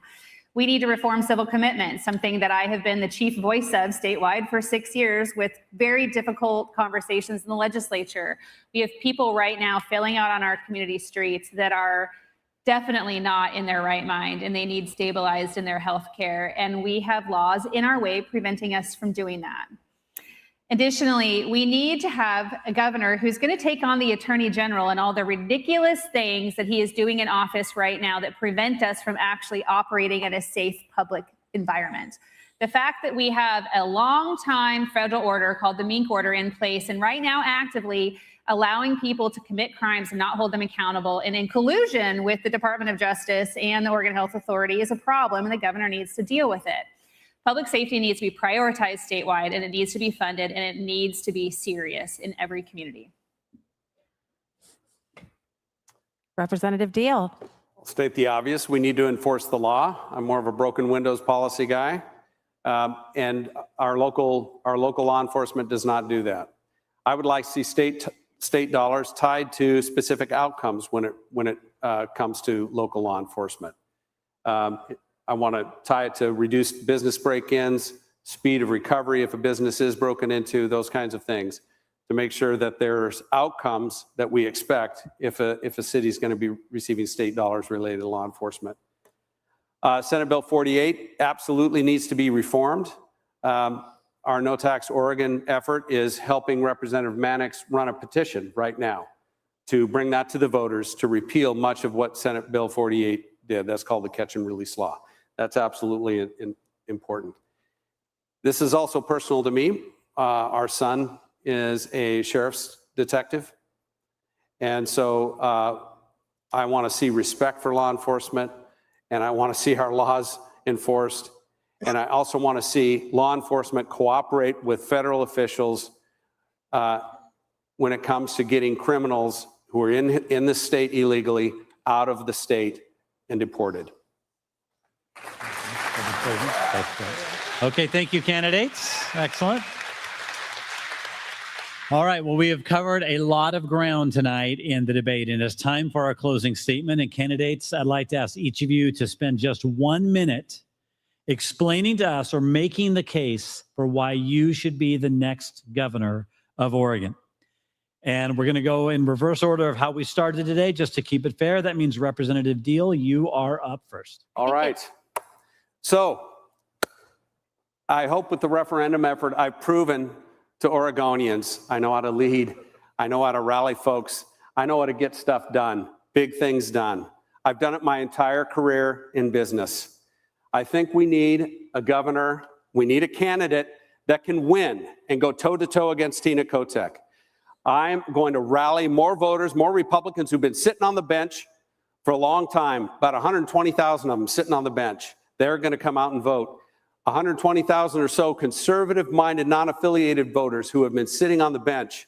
I'm going to give them a reason to vote. And I will work Portland like nobody has. We have a unique situation right now where there's this common ground that crosses this urban-rural divide. Taxes. Everybody's complaining about taxes. Portland is shedding jobs right now, private sector jobs. They're complaining about a lot of the things the rest of the state has. And I will remind Tina Kotek and every voter from now until Election Day what she did with that tax and fee referendum. And I will remind them, and we will get more voter turnout than ever. Thank you. Okay, thank you. Chris Dudley, you're up next.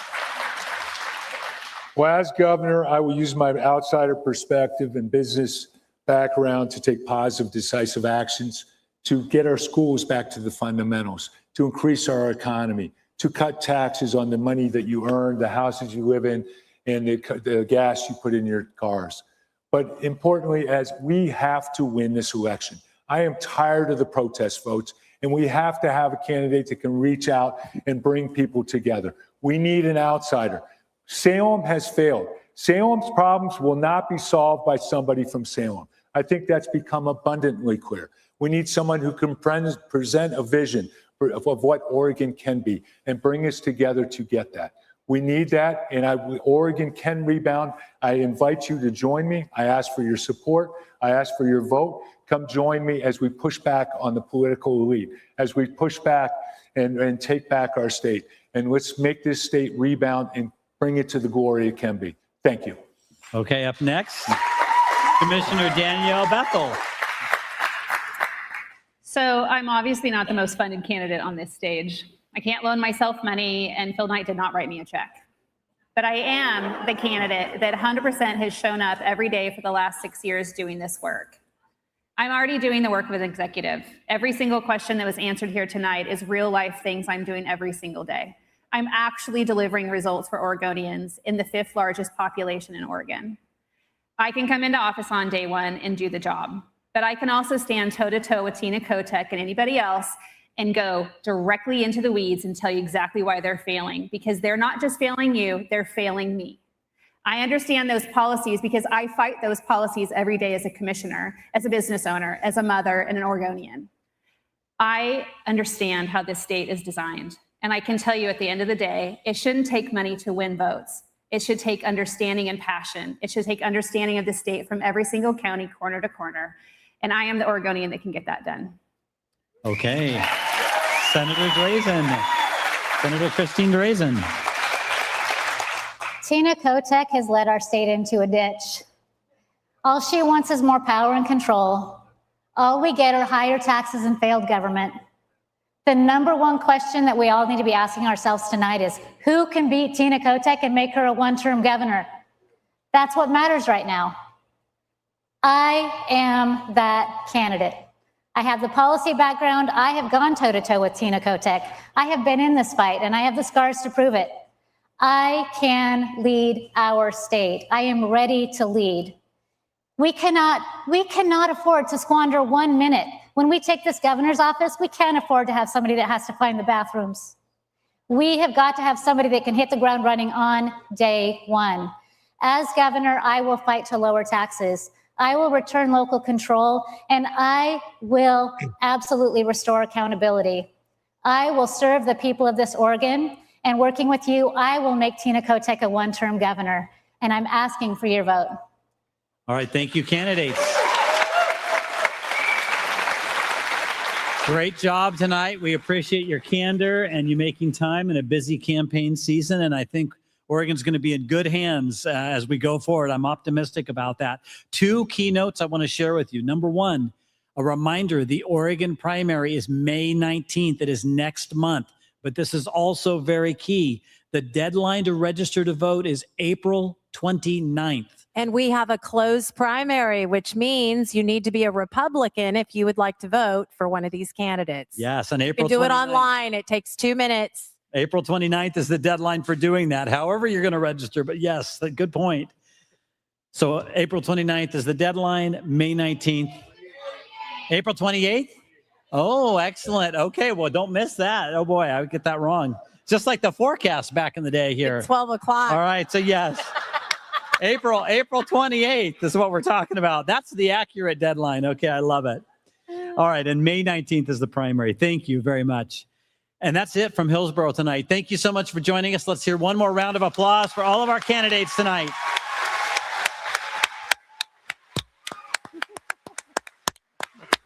Let's see if we can take a selfie with them real fast. That's good. What do y'all think? I see a couple strong ones. I see a couple strong ones. I do personally.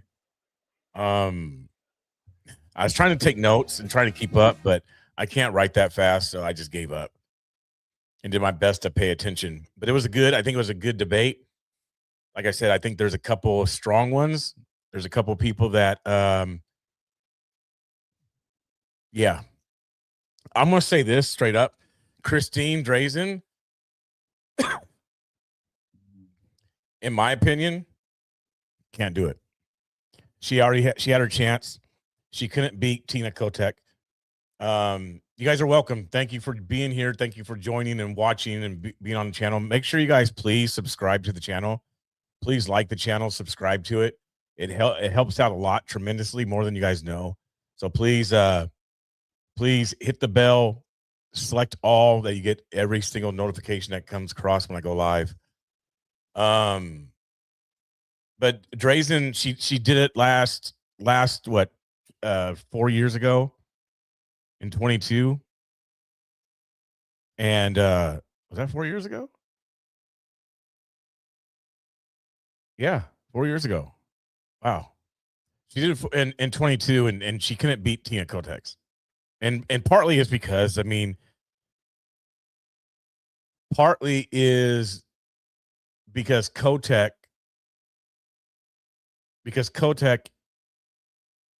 gets Medford, gets Salem, gets Eugene, definitely gets Portland, gets some of the coastal towns. At this point, possibly even getting Bend, Oregon. So she gets all the blue cities, and a lot of the blue cities are turning red. Or excuse me, a lot of the red-ish cities are turning purple to blue, which would be like the places like Bend, which was red, became purple, and now it's on its way to being blue.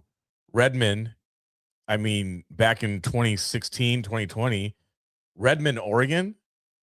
How many people are in Redmond, Oregon? And this is what I've been trying to say in regards to this stuff spreading, is that people don't realize it.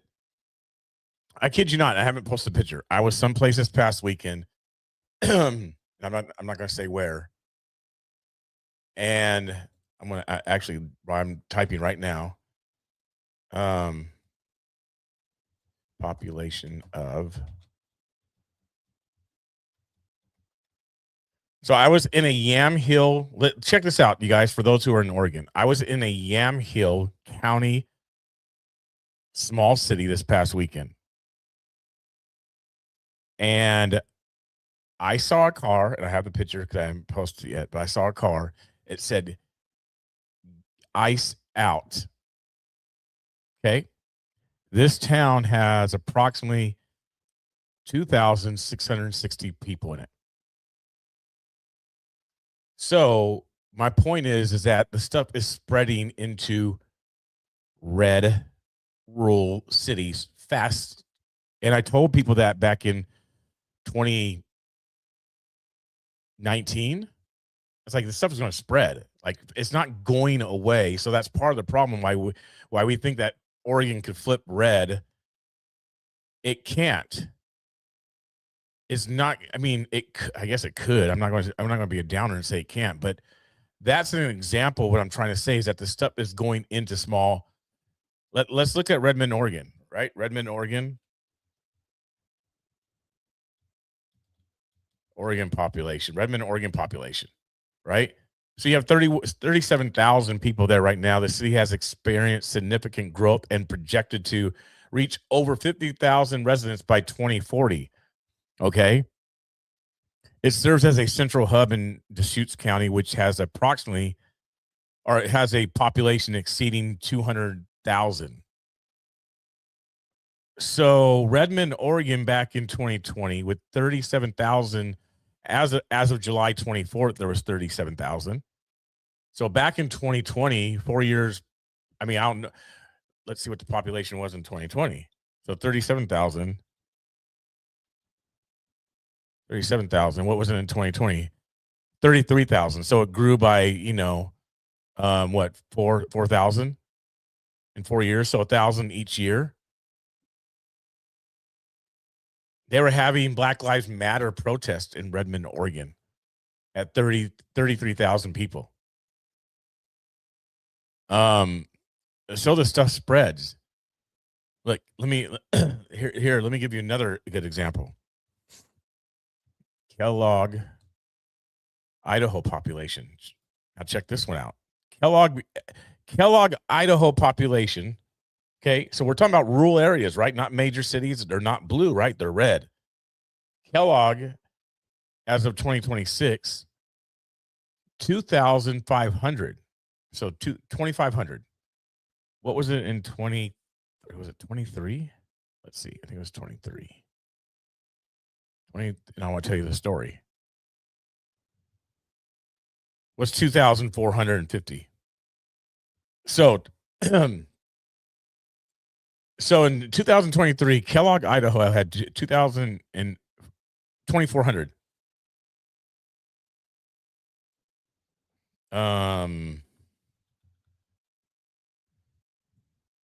So in 23,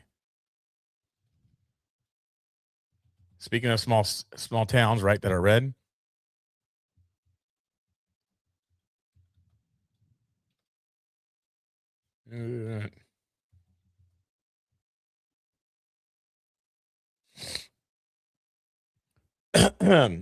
Small town, 2,400 people, red town, right?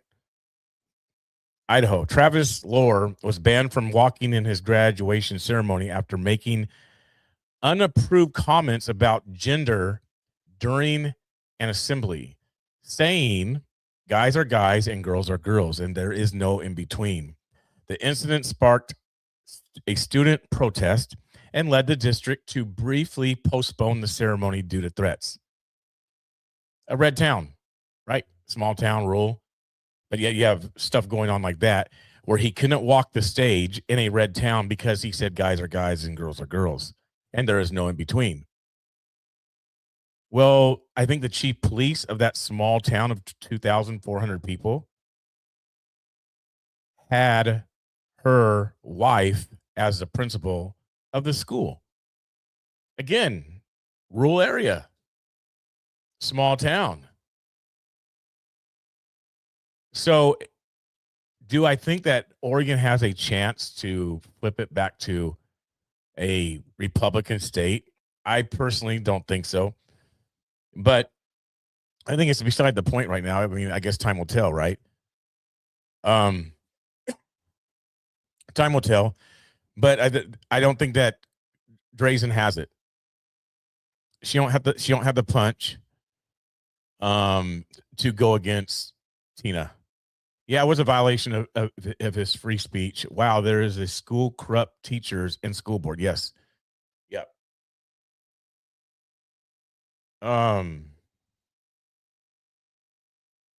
So I don't know. Like I said, there was two people on stage that I was impressed with, but there was several other candidates that could not debate tonight, which at the beginning they told the criteria in order to debate.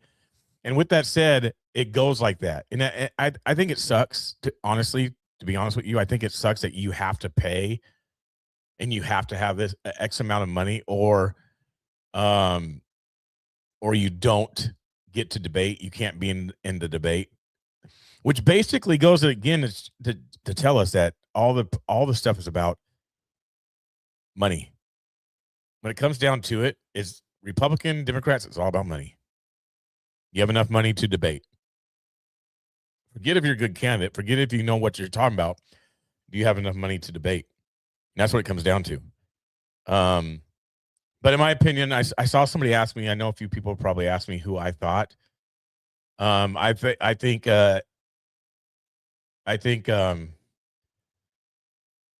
thanks for streaming this. To me, Dudley did the best. I think he will appeal to the more middle of the road voters, which is actually the least represented these days. I can see that more middle of the road. I think David, it's hard. It's hard. But I can definitely see more middle of the road voters with Dudley. Heavy hitters for me personally tonight was Ed Deal and Danielle. To me, those were the two heavy hitters. And even at the end, I think Danielle with that little shot that she did about I'm not getting checks from Nike. That was a little punch. So I like that. A little. Drazen's always been that way. How Drazen was tonight, she's always been that way. She was that way back in 2022. I was at her party, because she did win. That's who they gave it to. It wasn't who I was initially going for. I was going for Mark Thielman at the time, but there was unfortunately like a little scandal that came up, and that kind of ruined it for him. But that's who I was going for, was Mark Thielman, because he did not close his school, or it was either he didn't close the school or he didn't require the students to have masks on when COVID hit, and he was a school president. So, but those were my two for the night. I think, like I said, Drazen and not Drazen, but Ed Deal and Danielle. Let me see. Christy, Tia, thank you. Thank you so much for the Venmo. Thank you. You're still on here. Thank you. Thank you.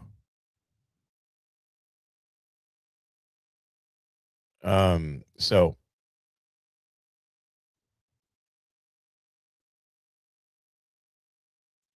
that's who I think. I think all losing primary candidates should donate the remaining cash on hand to the winner of the primary. I kind of like that. Especially, I mean, like, yeah, because you're not keeping it anyway, right? You don't get to keep it. It's not like a jackpot. So, I mean, I think that's not a bad idea. I kind of like that. I actually do like that. It's kind of cool. You're welcome, Aaron. Make sure you hit that thumbs up. Make sure you hit the subscribe button, please. Please, if you're taking off, do that. And thank you for that donation, Tia.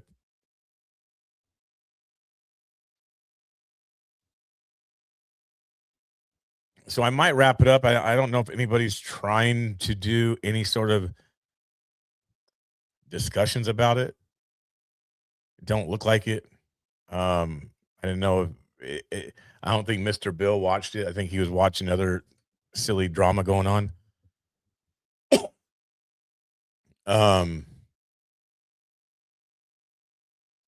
I don't know who else. Brian says Dudley. You like Dudley. Brian liked Dudley. Brian liked Dudley. I think it's because he was an NBA player for the Blazers, right? Is that why you liked him? I'm just playing. USMC Loco, thanks for the coverage. Preacher, you're welcome. Glad you were here.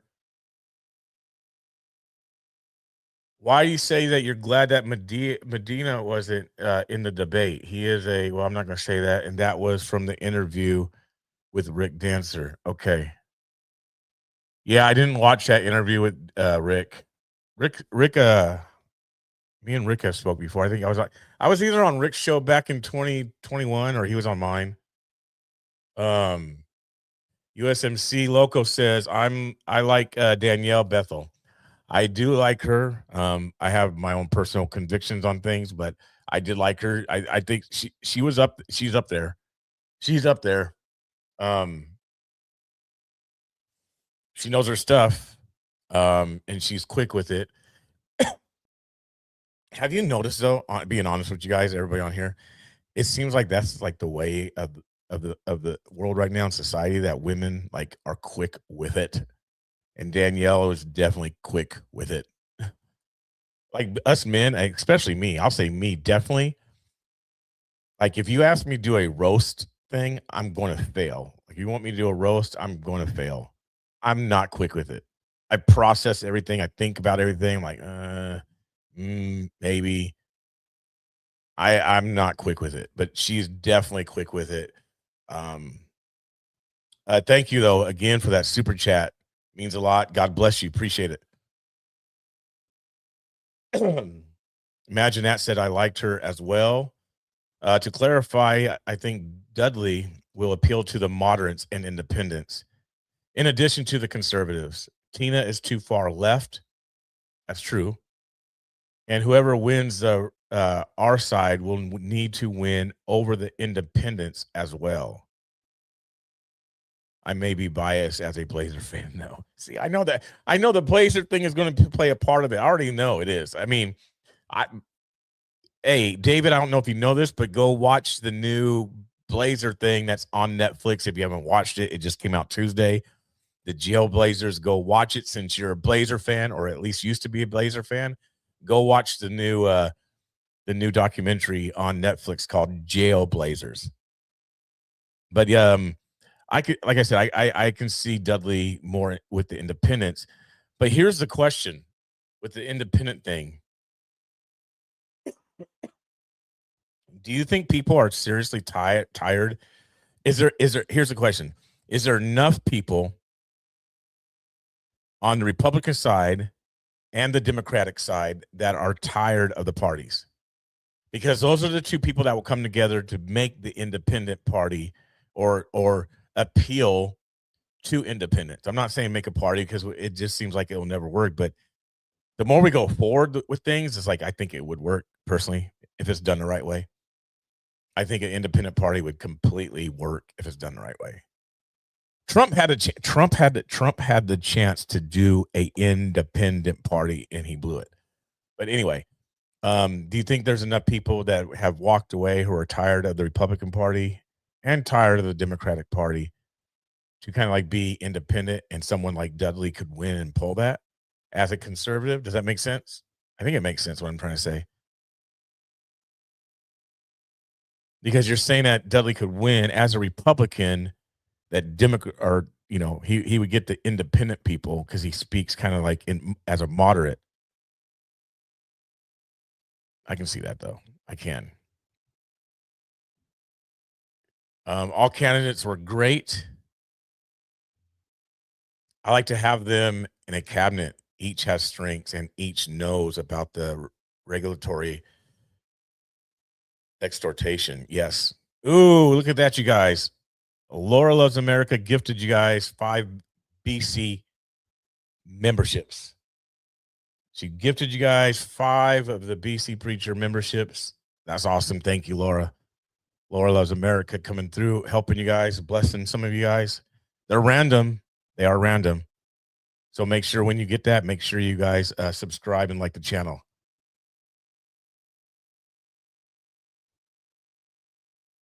America first, Oregon first. I like that.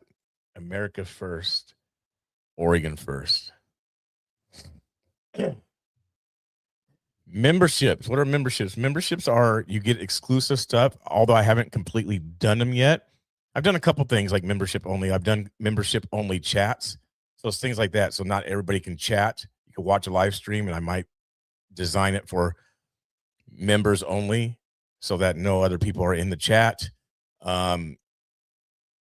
Eventually soon, I'm doing more Bible studies with just members only, people who want, because a lot of people have asked me to do Bible studies and things like that, which I've been doing some things like that, but I've kept it open. I've only made it members only chat. So things like that, maybe exclusive videos for you guys. So yeah, that's what members. And then as we go and continue to grow and stuff like that, Lord willing, will be able to give some stuff out. I do have some hats coming that I'm going to give out. So that'll be for members only type of thing as well.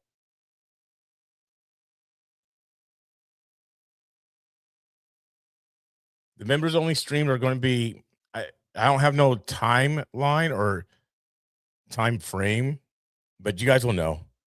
You guys will know.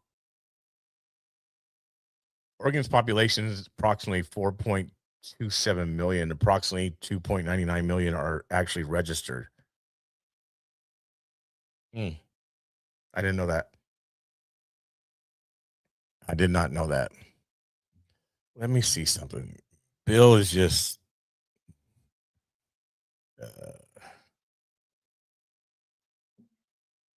first time viewer from Salem here. Quincy, can you share what the BC stands for? The BC stands for Black Conservative. I used to have a channel on YouTube and Facebook called The Black Conservative Preacher. Back in 21, the Facebook got taken down.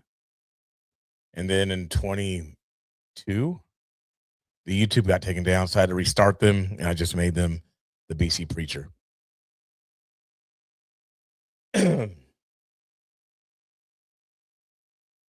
I loved your reloading shirt from the first Portland riots. Yes, I remember those shirts. Remember those. Let me see if anybody. I was trying to see if some people was talking about doing a panel, but it don't seem like any of these of the streamers or Portland streamers are on to do it.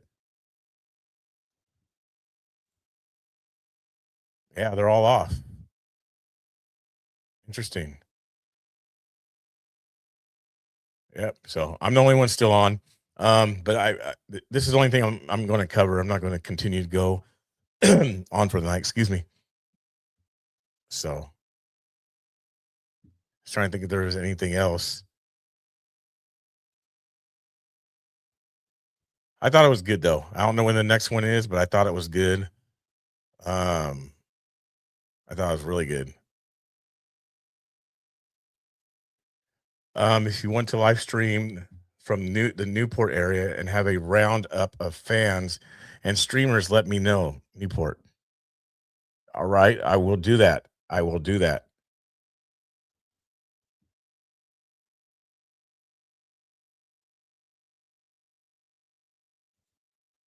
Great debate. Yeah, it was a good debate. I enjoyed it. I was in and out a little bit. I was dealing with some other stuff that was going on. But overall it was good. I like the professionalism of it. I'll be honest with you. I wish there was a little bit of more poking. And maybe that'll come. Maybe it won't. I think some of the poking can be good. Or at least challenging what somebody said. Right? Or correcting them, challenging them, however you want to say. I think if that happened, it would even make it a little bit better.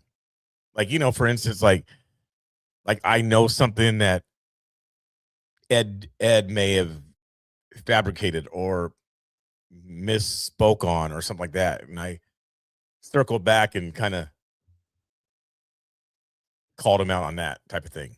I think some of that would spice it up a little bit.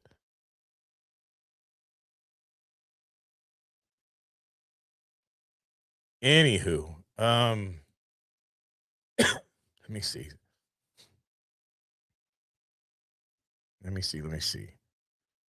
Yeah, no one's talking about nothing. No one's talking about you had to register to watch it.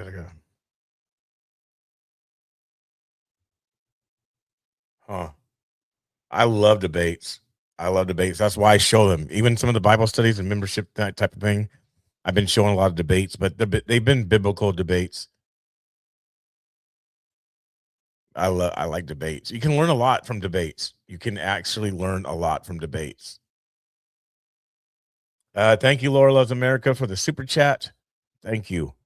Thank you for showing that awesome debate. I think we need to focus our attention on getting someone in office that's going to help Oregon. Yeah, 100%. And it's hard to tell right now when you have how many people are in the actual. Let me try to look that up as right now. How many people are in the race? How many Oregonian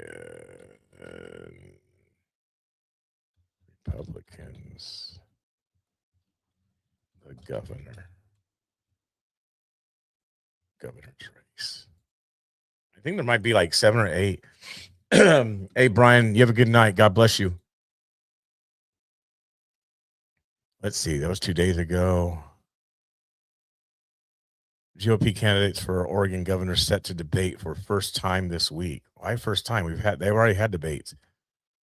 So 1, 2, 3, 4. They're only showing 4. Have they already eliminated? Okay, wait.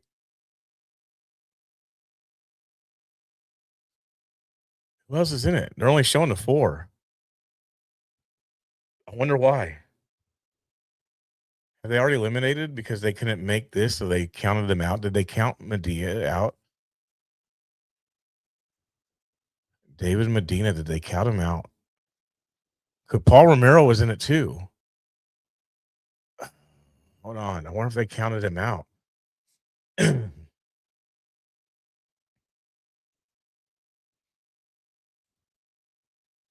All, let me see, was it 8? All 8.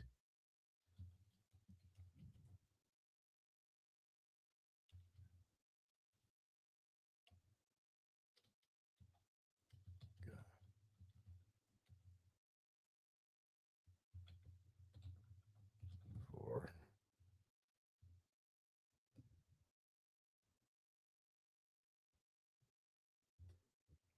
Mm.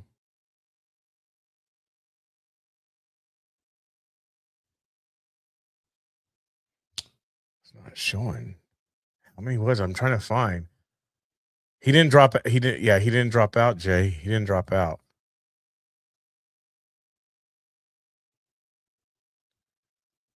I'm trying to find it. Is this it? No, that's Idaho.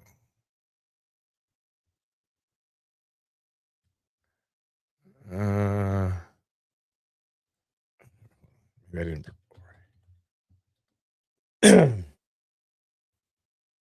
Okay, top contender. See, that was for the night. That's top contenders. Right. See, it's the same thing. It's just showing the top. So those they're saying that those are the 4 top contenders. Those are the 4 top contenders. But what about, when was the last debate? Oh my goodness gracious! And I said it during the last debate. I said the reason why Christine Drazen didn't show up because they were lower. I hate to say quality, but they were lower on the list.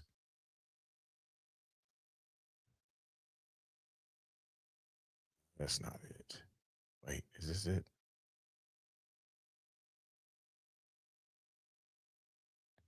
Yeah, they might have. Okay, so I know it's goodness, I'm sorry. As of February 17th or February 17th, they're only listing for governor. Other notable Republicans in the race include Ed Deal, R. Staten, whoever that is, nominee for former NBA Chris Dudley, and Danielle. They're not even mentioning, and that was of February 17th. So they were just going off top people. Let me see about this one. Yeah, that's for today. Republican candidates for no, someplace else.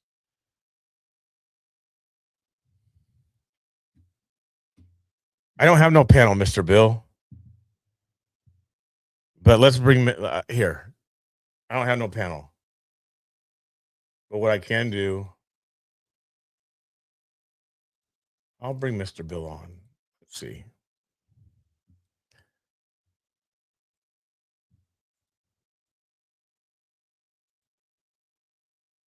I'll bring Mr. Bill over.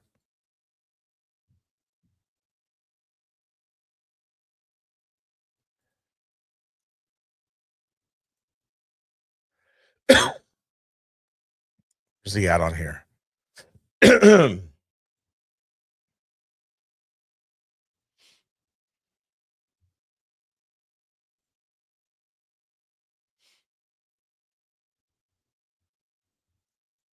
I'll even bring somebody else on because they like to fight with each other. So I'll do that too. I'll do that too because they like to fight with each other.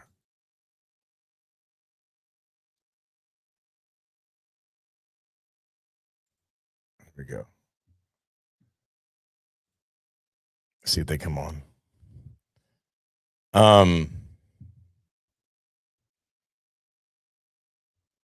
I wouldn't say he is mean, just not inviting. Yeah, I wasn't. Yeah, I know exactly. I wasn't inviting.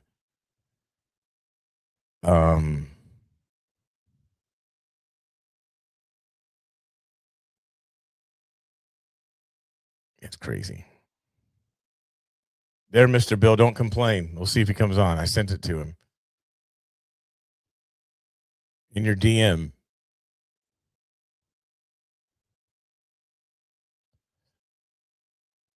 if he's paying attention. He's probably not paying attention. There are 10 in the Demo. Yeah, I was trying to find how many in the Republican. So there's 10 candidates in the Democrat. 10 in the Democrat. Oh my gosh. Here, okay, Mr. Bill, come on. What are we doing here? What are we doing here? Let me see. It's going to Hold echo. on. I know. So you want me to end my stream? Well, yours is I don't echoing want for you. I don't want you in your stream. I thought you was actually just coming like to talk and without like 20 things going on your stream. Oh. Okay, I'll be back. I'll end my stream just so you don't can have have to your end your- stream. you don't It's have to. okay. I'll be nice. Yeah, go ahead. I'll end my stream and have Okay. All right. We got that handled, you guys. Pastor Russell says what? Now you can't even see me. He cut me off all his words. Pastor Russell talks too much. See that? You guys can't even see me because of his book he just wrote. Trump won in large part because he has a strong leadership style, a strong personality, and a strong ability to stand in the face of opposition and a strong ability to make his point. That's true. He does. He is not afraid to disagree or offend. That being said, many Oregonians shy away from a strong leader. Facts. Many prefer to simply go along with the ungodly liberal and watered down anything goes. Do not offend anyone except the conservative Christian. Ooh, ouch. Ouch. Ouch, ouch, ouch. Fine. Shots fired. Shots fired.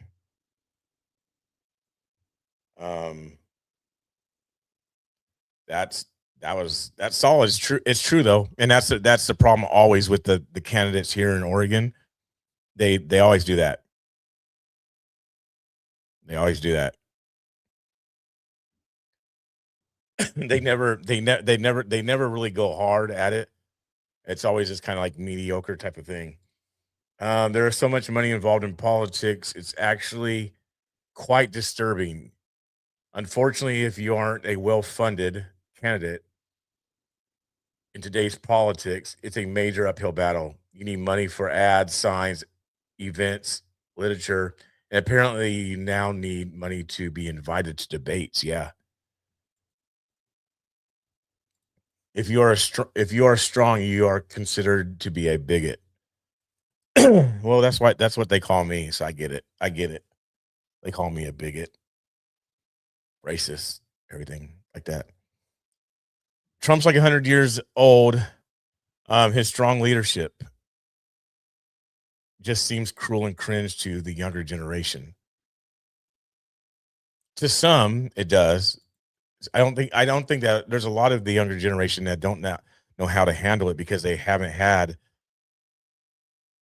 those examples, if you want to say. So a lot of people don't know how to handle strong leadership because they haven't had that. They haven't had the example. Plus, the school system doesn't teach strong leadership. They teach, hey, you're a kid, you have a voice, use your voice. So they don't teach leadership, especially manly leadership.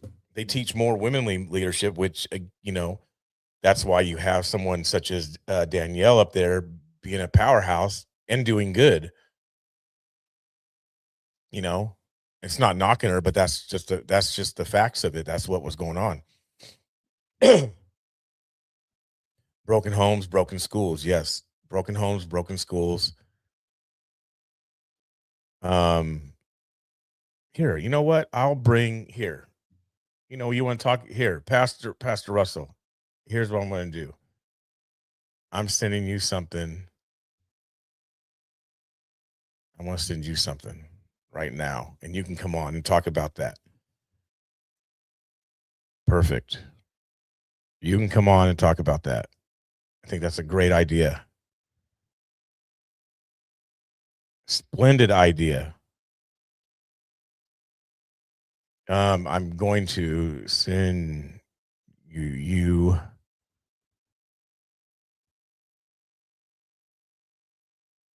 right now.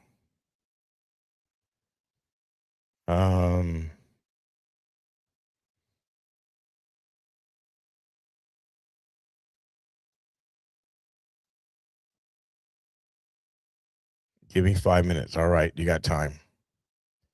All right, sent. Um, uh,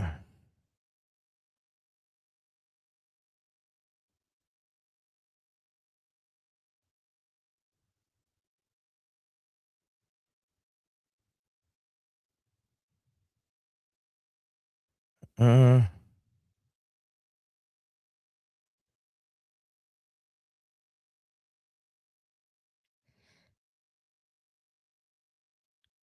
Hold on just a second, you guys.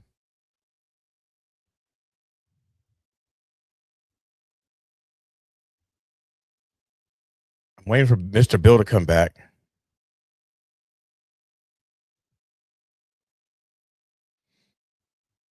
All right. So Pastor Russell, come on. We'll talk about a little bit more of this about the leadership, because I think that's a very important piece of this is strong leadership.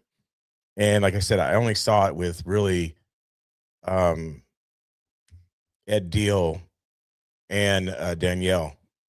That's who I saw it with. Seven Lilies, thank you.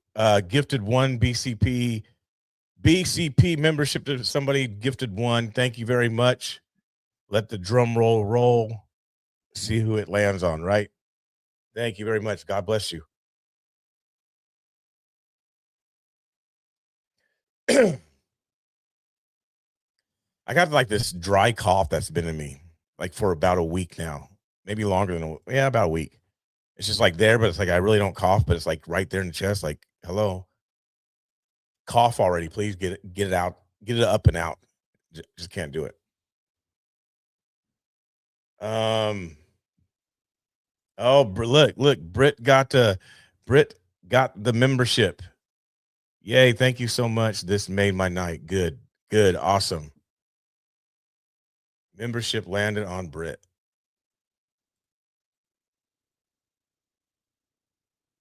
It could be from pollen because I was in Oregon last weekend, so it probably was from pollen. I don't get pollen. There's no pollen up here where I'm at. Well, I mean, I'm not saying there's none, but I'm not affected by it. Paul Romero Jr. What is that? Who you were going for? Is that who you want?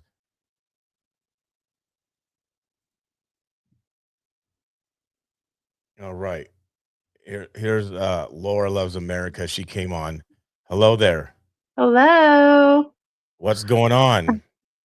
Nothing. I've just been at home watching the debate, eating dinner.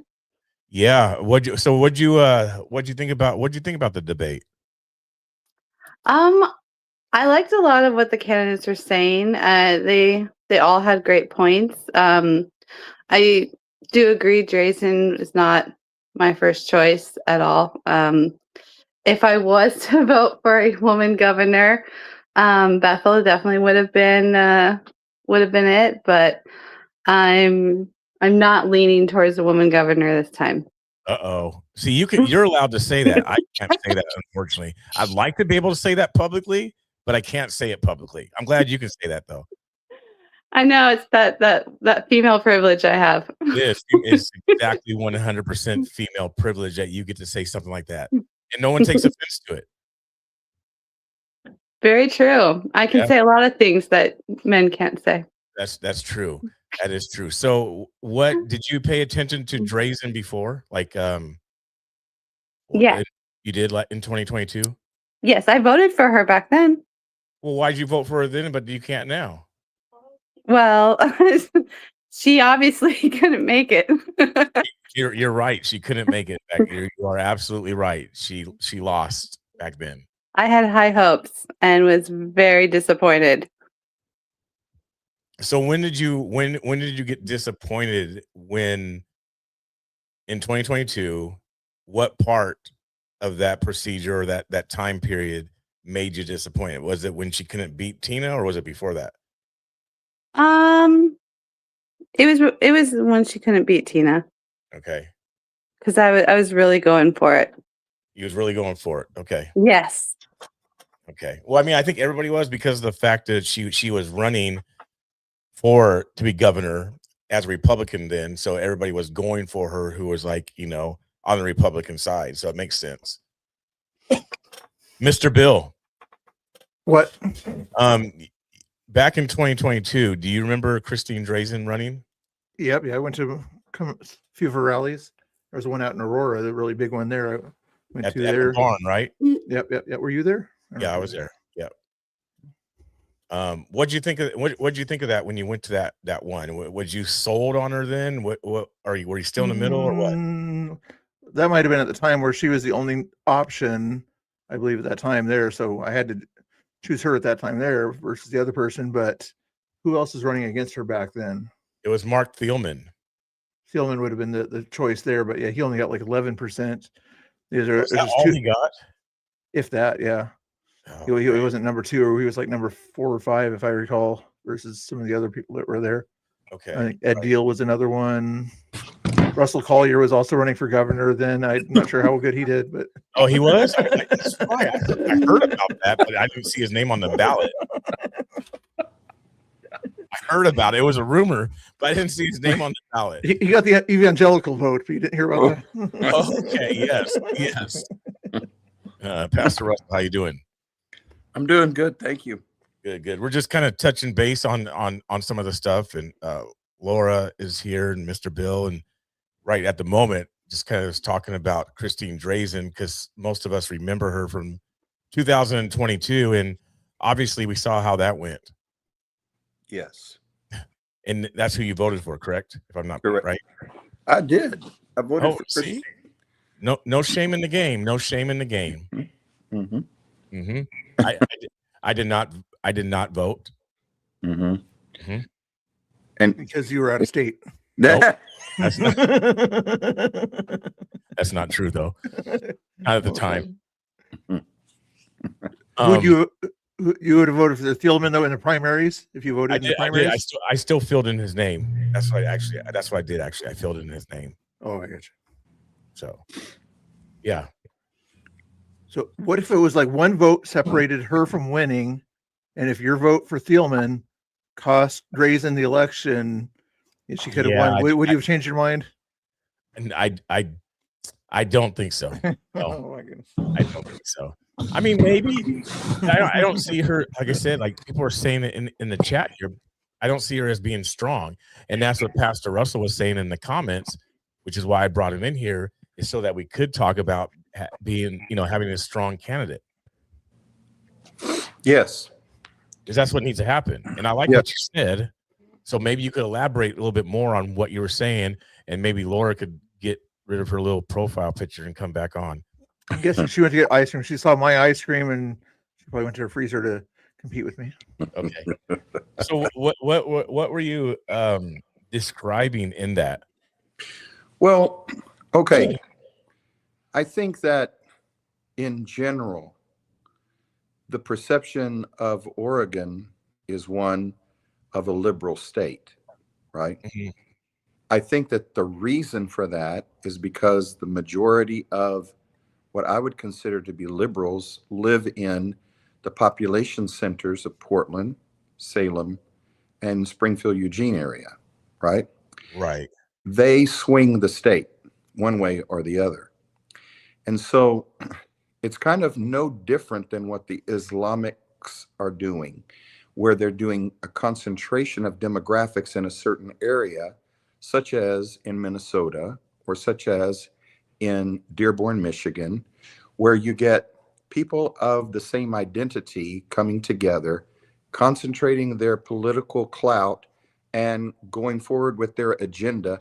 And once they get that number where they can actually swing the policy or swing the results of an election in the direction they want it, then they become very vocal with that authority, right? Okay, so then right. the people, okay, so in this part of the country, in Oregon, you have a concentration of a lot of liberal people that do not want anybody to be strong unless they are a loud liberal.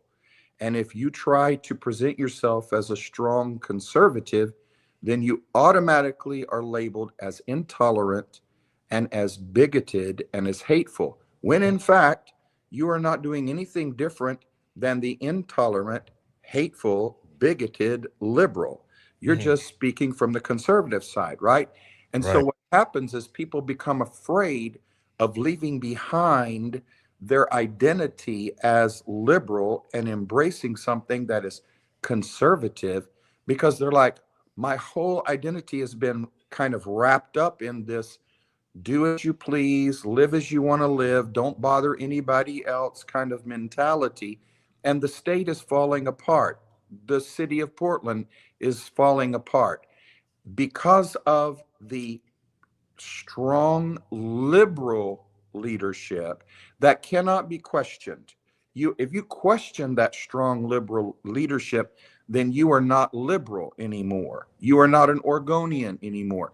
When there are tons of people in this state that are not liberal, but they don't feel like they have any voice, any representation, because anytime somebody tries to be a strong voice for the conservative, they're shot down by media. They're shot down by the people that would be in the places of influence, like Portland, Salem, Springfield, Eugene.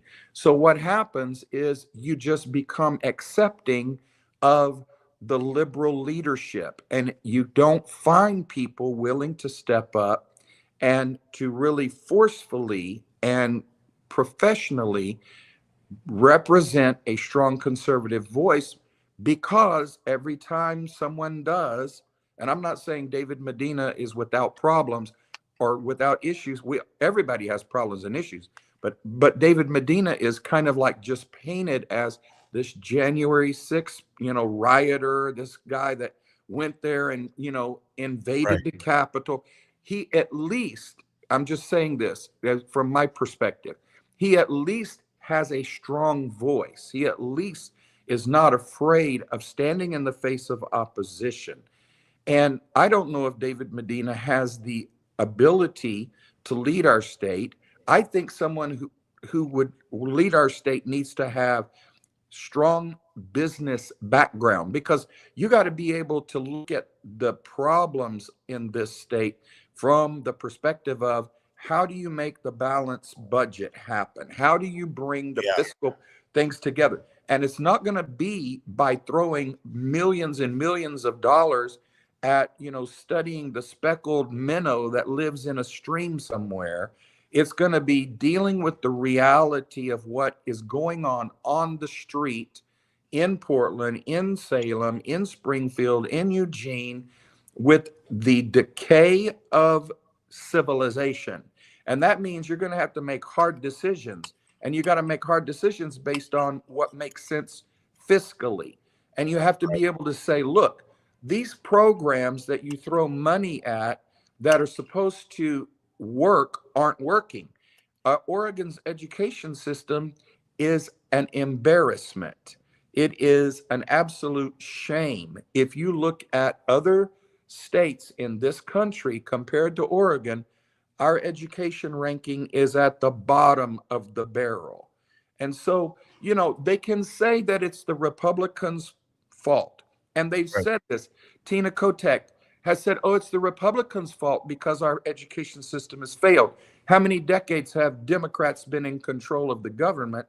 Hello, it's failing because of Democratic policies. But if you step up and say, you need to stop teaching LGBTQIA, LMNOP agenda, you need to stop teaching critical race theory, and you need to begin to teach math, reading, and being able to have critical thinking, then all of a sudden you are a bigot and intolerant, you are uncaring, you have no place in Oregon. I mean, hello, you have a man that's a Somali by birth, standing as, I believe he's a city councilor or something, and all he's doing is he's saying, we don't want anybody like from ICE, or we don't want anybody from all those places coming in here and doing anything. Yeah, because you are on the take. Hello. You're Right. from that whole culture, and so I'm not trying to be racist. I'm not trying to be bigoted. I'm not trying to be intolerant. I'm just trying to be a regular citizen going, okay, you need somebody who knows how to deal with business because they have to have a balanced budget to make a business successful.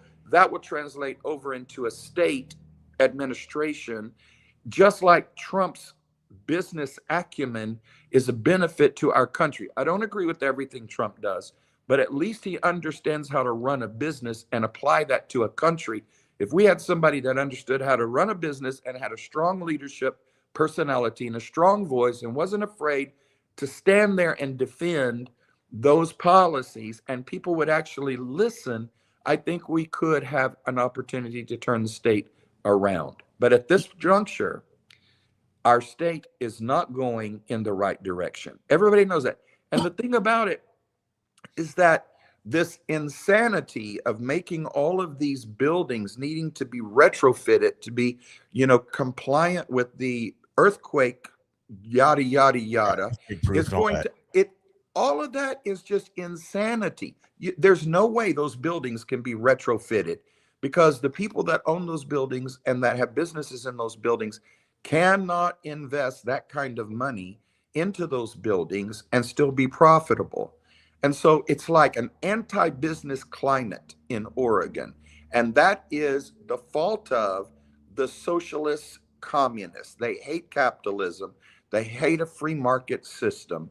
And all they want to do is tax people more so that they can spend more rather than build a base where Dutch Bros would want to stay. Right. Hello. I mean, Dutch Bros is not some kind of little mom and pop.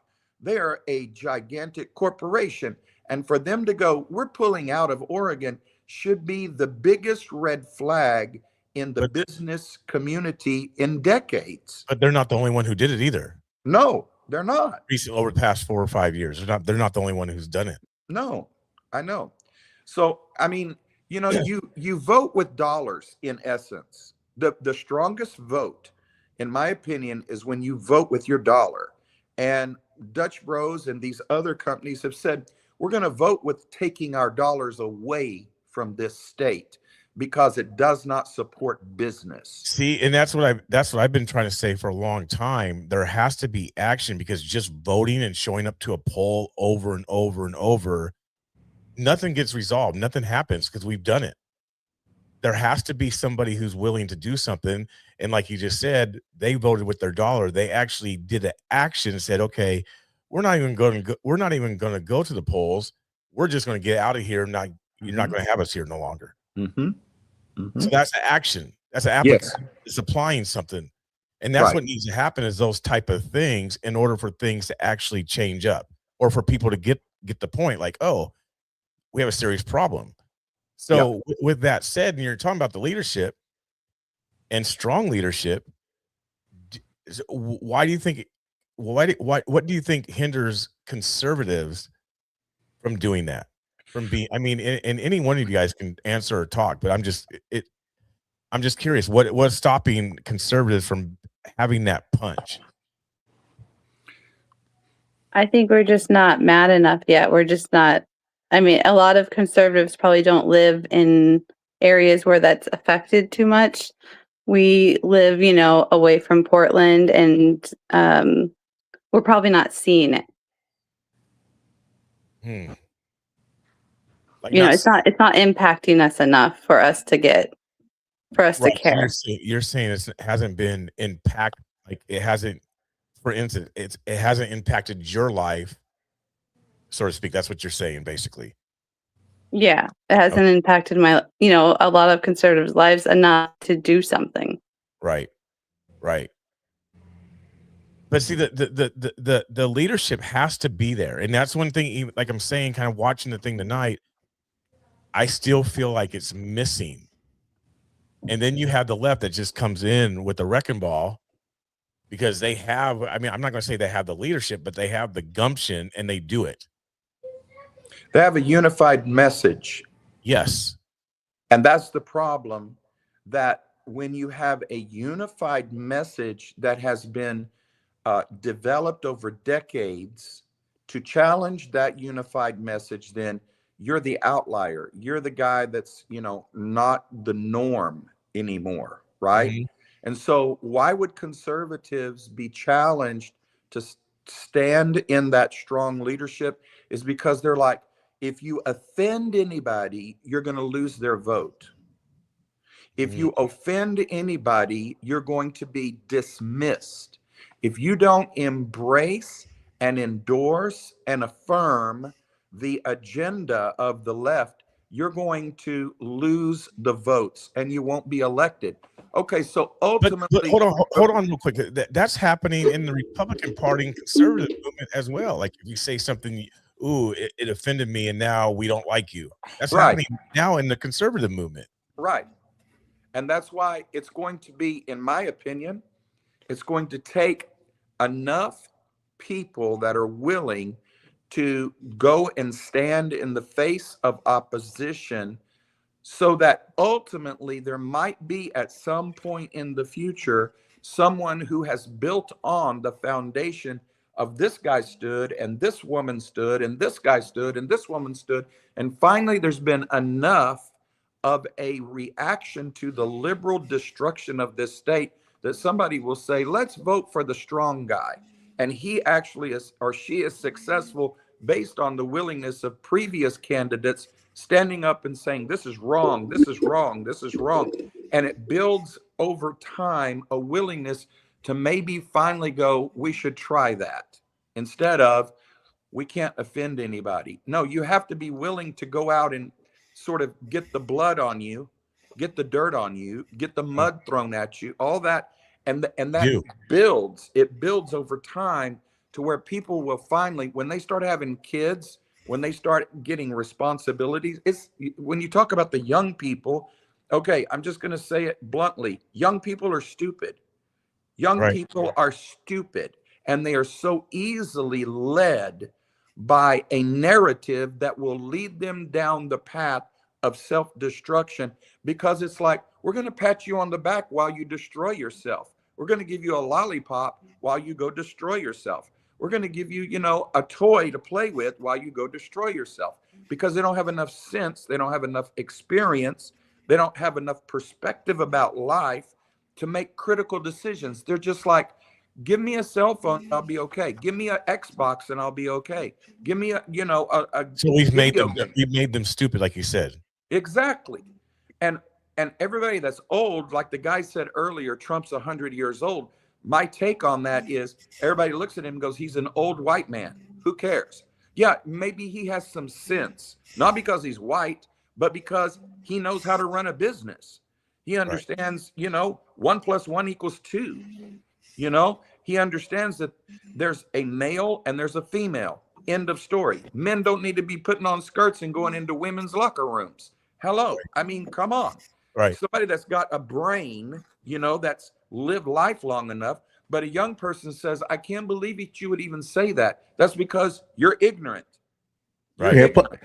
Plus, with age comes experience too. Trump and other people that are experienced have taken risks, whether those risks didn't turn out good or bad, but at least they're able to take a risk at doing something. Even Drazen back in the day, the reason she was originally popular is because she led a walkout or something back in the day. Yeah. Something like that. That's how she got kind of her name in the papers and allowed her thing there. And Thielman or whatever did the principle and things like that, like you were saying earlier, and everything. Stand against the grain. Those people stood against the grain. They took a risk. That's how they kind of got their name and their particular movement going, was because they took a risk by going against the current narrative or the mandates of the time. Right. And that's the thing about risk. Like, that's why it's called a risk, because when you take a risk like that, you're risking something. You're risking, whether it's likes or popularity or money or, a future job in whatever direction you're trying to go. You're risking something one way or another. In Thielman's case, the job that he had or whatever, because he's the principal or superintendent, for going against the state's mandates or whatever, he could have been dismissed or something like that. But he kept going no matter what at that point there. And Drazen could have lost her power or something like that for what she did, but She took a chance at that point there too. I still won't vote for her, but I'm just saying she took a chance. Yeah, yeah. Who Do you know why Nancy Pelosi is going to go down in history as one of the most powerful women in America's history? because you liked her. Because she has, and she has had a strong personality, a strong leadership skill. She's not afraid to stand in the face of opposition. And I'm not praising Nancy Pelosi. I know. I agree with her. I'm saying, look at the facts. So but here's the thing, and okay, you're right what you're saying. You are 100% correct with what you're saying. But here's the thing: the left has done that. The left has groomed women to be the forefront, the leaders. Mm-hmm. How do you do that on the conservative side when the conservatives, most of them don't believe in that role? They more believe that the man should be in that position. But now you got, and most men aren't necessarily going to step up to do that. So how you see what's going on here? This whole society sort of shift taking place, and what's been happening. You have to have somebody that's not afraid to be a man. And I don't mean that in an abusive way. I mean it in a factual way. Hello, I'm not a feminine man. I'm a masculine man.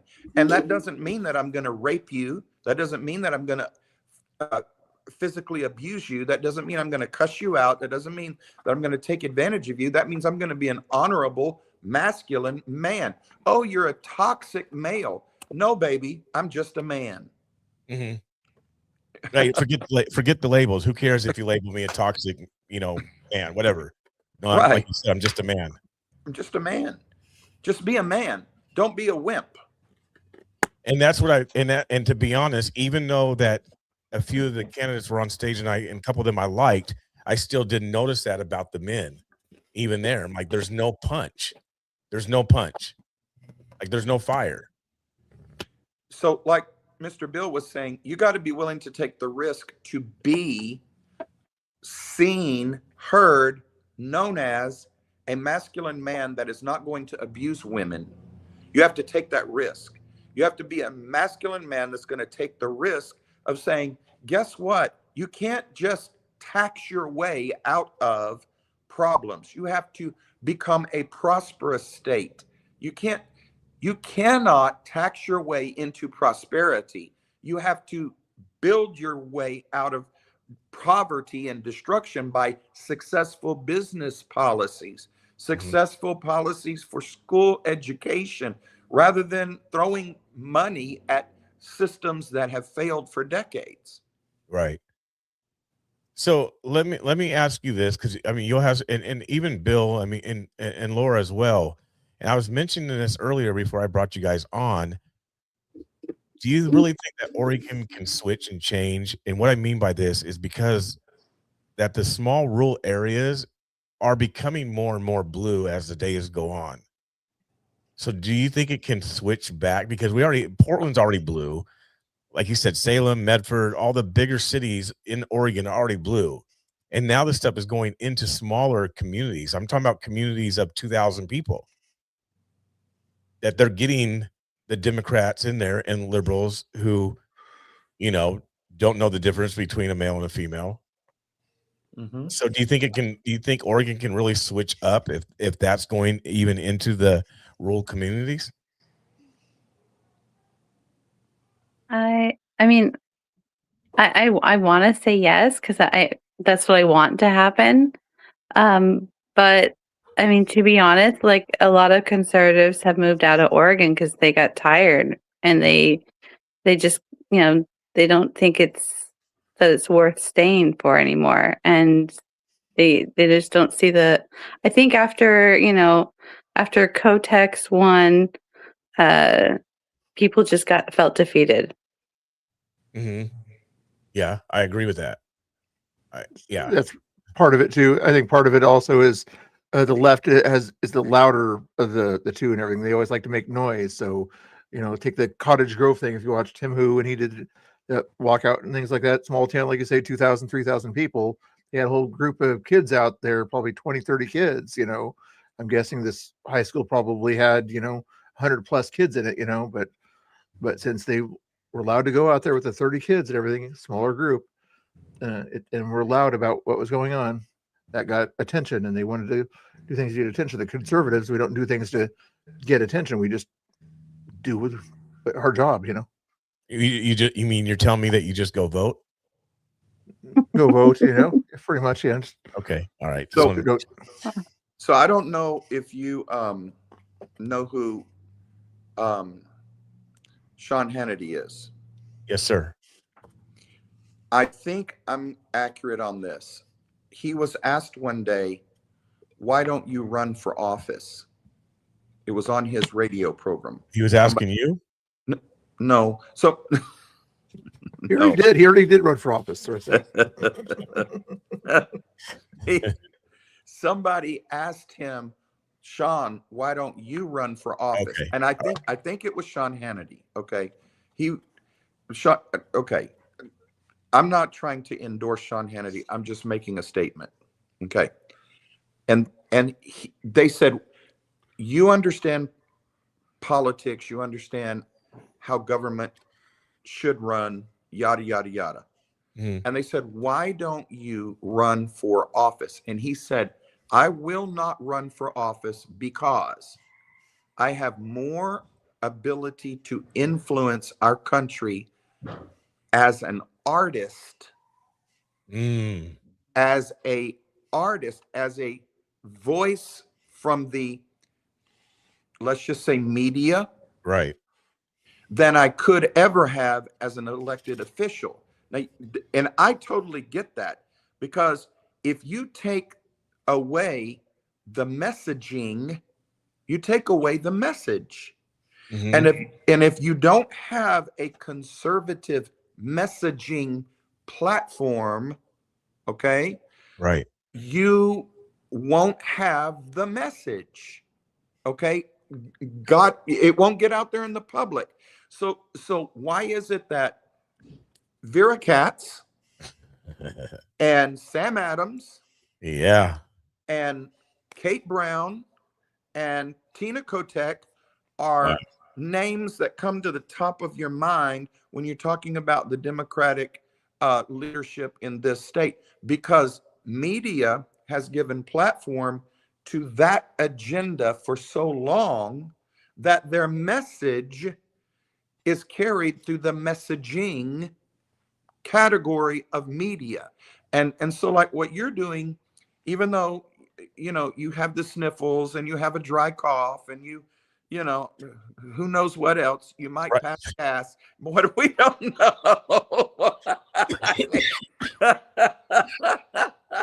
All right, I got you. Just wait. That- Just wait. Go ahead. Just wait. The point is this, that the messaging avenue, or the funnel through which messages gets out there, is, I'm going to say, it appears to be so much more restricted than the messaging avenue of the liberal. So if you expand the capacity of the conservative message through an expanded messaging system, platform, whatever, you're going to have more people thinking about that message and beginning to consider it and then perhaps identify with it. So I think the media is the downfall of this state. The media is the downfall of this country. The media is the downfall of this world. That's just the facts. Because get in somebody's ear, get in somebody's eye, and you've gotten inside of their mind. That's true. Okay. Yes. So how can you turn Oregon around? How can you? By exposing the destructiveness of the liberal policies through a messaging system with an accurate, factual message. And that's going to take a lot of coordination. That's a lot of work. Yeah. And coordination. Yes. And that's something, see, you speak of coordination, and that's something that is missing in the conservative realm in the world, is because that's coming together, like what you were saying a little bit ago. That's coming together, and most people don't want to come together. And if they do, the smallest little thing or tweak, they're like, oh, well, you're not one of us. Right. I mean, look at the stuff that's going on with Trump, right? Obviously, if somebody has any sort of disagreement, oh, now that person who just spent 5, 6, 7 years campaigning for the guy and putting him over, oh, now you're not one of us, and now you're evil. Right. Just because you disagree with something now, and so it just creates all this type of stuff where the left don't necessarily do that. They're like, we're focused, we know where we're going. I mean, look at the protests that they do, like the No Kings March. Mm-hmm. They're focused. They know where they're going and what their enemy is, what their target is, and they go. Yeah. We don't do that. We can't, for whatever reason, we don't come together collectively. We don't come together in no type of way unless it's for voting. Yeah. I think it's interesting that there are 3 people on this panel tonight that are men. Can identify. That's not what he was going to say, Bill. Well, it's true. Come on. Wow. And you know what's even more funny that you mentioned that, and there's only one person out of the 3 that has privilege. Oh, that's true. Yeah, Laura. I don't deny it. No, the 2 on I top both have privilege. We already talked about my privilege. The fact that I can say I won't vote for a woman. She can say that. That's the rest. I can say it. Yeah. Quincy, pull out your black card. Pull out your black card. Come on. I would thank you, Mr. Bill. Appreciate that. Thank you for giving that to me, because that's exactly where I was going with that. Just to let the pastor know that I actually had the privilege. Oh my goodness. Okay, so you know what's funny that you bring up the stuff about like the the left and the liberals doing things and pushing their weight. I was watching something else while I was watching the debate, and you've been in Portland a while, Pastor Russell, but you remember that North and Northeast Portland was at one point called the hood and the ghetto. Okay. So the liberals come in, by the way, who are all about Black Lives Matter, as you know, we know that. They come in and they start to do this thing called gentrification. And kind of kick out the Black people that they love so much, and they shift them out into the Gresham area. Yep. And I'm watching something tonight, and it was just I'm like, man, that's for me. He was watching me. Just FYI. It was my old stomping grounds when I was a teenager, and I'm looking at this stuff. I'm like, that stuff, what I was seeing tonight, would have never been allowed back in the 80s and 90s in this particular neighborhood. And it's because of the gentrification that the liberals have done and how they have pushed things. So it's just funny how they come in and do stuff, and then they try to say it's all because of progressiveness, or we actually love the Black people and Black Lives Matter and we love the brown people, but in all actuality they don't. So that reminds me of when the plane loads of illegal immigrants were being flown into different communities across the country. Right. Somebody said, will you accept a plane load of them in Martha's Vineyard? Right. I remember that. Now let's not get, radical here. No, that's exactly what you're talking about. Yes. Because it was like Martha's Vineyard saying you need to be, compassionate to people, yada, yada. You need to support them. You need to, yeah. Okay, so what about in your neighborhood in Martha's Vineyard, where I know the Clintons have a deal there. I don't know. I think the Obamas have a deal there. I could be wrong. But, all of these liberal leaders live, or at least some of them live in Martha's Vineyard, an exclusive address, right? So then bring them into your neighborhood. No, we can't do that. We can't do that. Right. So speak, but do something different. Yeah, it's called double-minded. Hypocritical. Hypocritical. Yeah. Mhm. Like, Yeah. like spot on what hypocritical actually means and what it is right Yeah. there. Right. Right. Yeah. So how much of the debate did you watch, Mr. Bill? 0%. 0%. Mhm. Okay, Pastor Russell, how much did you watch? The same thing that Mr. Bill said. Oh my goodness. I Who do I had have on my family panel things. right now? We're I talking had- about the debate and nobody watched it. No, I No. had I watched I it. know. Okay. I know. thumbs up to Laura. I had family things that I had to deal with. Okay. So I can't even ask you guys who your favorite person was. So that's out the question. No, but we are talking about principles in general, though. Well, I don't understand that. I understand that. Yeah. But within the principles in general, there were still people discussing and debating. Okay. I would say I think David Medina should have been given an opportunity to be in the debate. I agree. And Mhm. I don't know David Medina personally. I'm just saying I've seen some of his social media stuff, and I appreciate the fact that he's willing to stand up and actually face people that don't agree with him Yes. and not run away from them. You know? Yes. Okay. Like I said, So, and with that said, I know for a fact Drazen won't. Even when she Okay. ran last time in 2022, she did not go into Portland. okay. Mm. And she would only go to nice news stations or whatever. It seems like she'd be asked a few hard questions, but she had the sort of memorized answers already. It wasn't like she was, Yeah. ready for a tough. And to be honest, that's a good point that you just mentioned, Pastor Russell, because that's going to be the test. If these candidates, I don't care if it's Dudley, I don't care if it's Dio, Danielle Bethel, they need to put their boots on the ground Yeah. in the city of Portland, Mhm. like, and get grimy. And call it out. They need to call it out. Yeah. Like what do you think? Remember when the Sandy Mayer guy, I forget his name, when he went to Portland, Right. Exactly.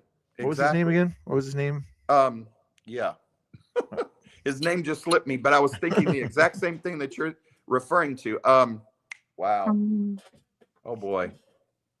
Well, I know who you're talking about. Yeah, He I was know. our mayor. Yes. He did become the mayor. Did he really? Oh no, he had been the mayor. He had already Or been 2 the mayor. terms, I think. Yeah. Yeah. Oh man, that's embarrassing, but I can't I remember. know it his name. is. Come on, you guys. I'll look it up. I know. I should know it too. Oh my gosh. No, but you know what happened? It was Stan Pullman. And that was it. Stan. Yeah, that sounds familiar. Yeah. Okay, so but when he went to Portland, I don't know if you remember this, Mr. Bill. When he went to Portland, he was putting on like this presentation of himself being willing to go face Portland, right? And there were people saying, dude, it's just a photo op. It can't just be a photo op. Yeah. If these Right. people It can't be. No, you got Nope. to be. They'll know it. They'll sense it.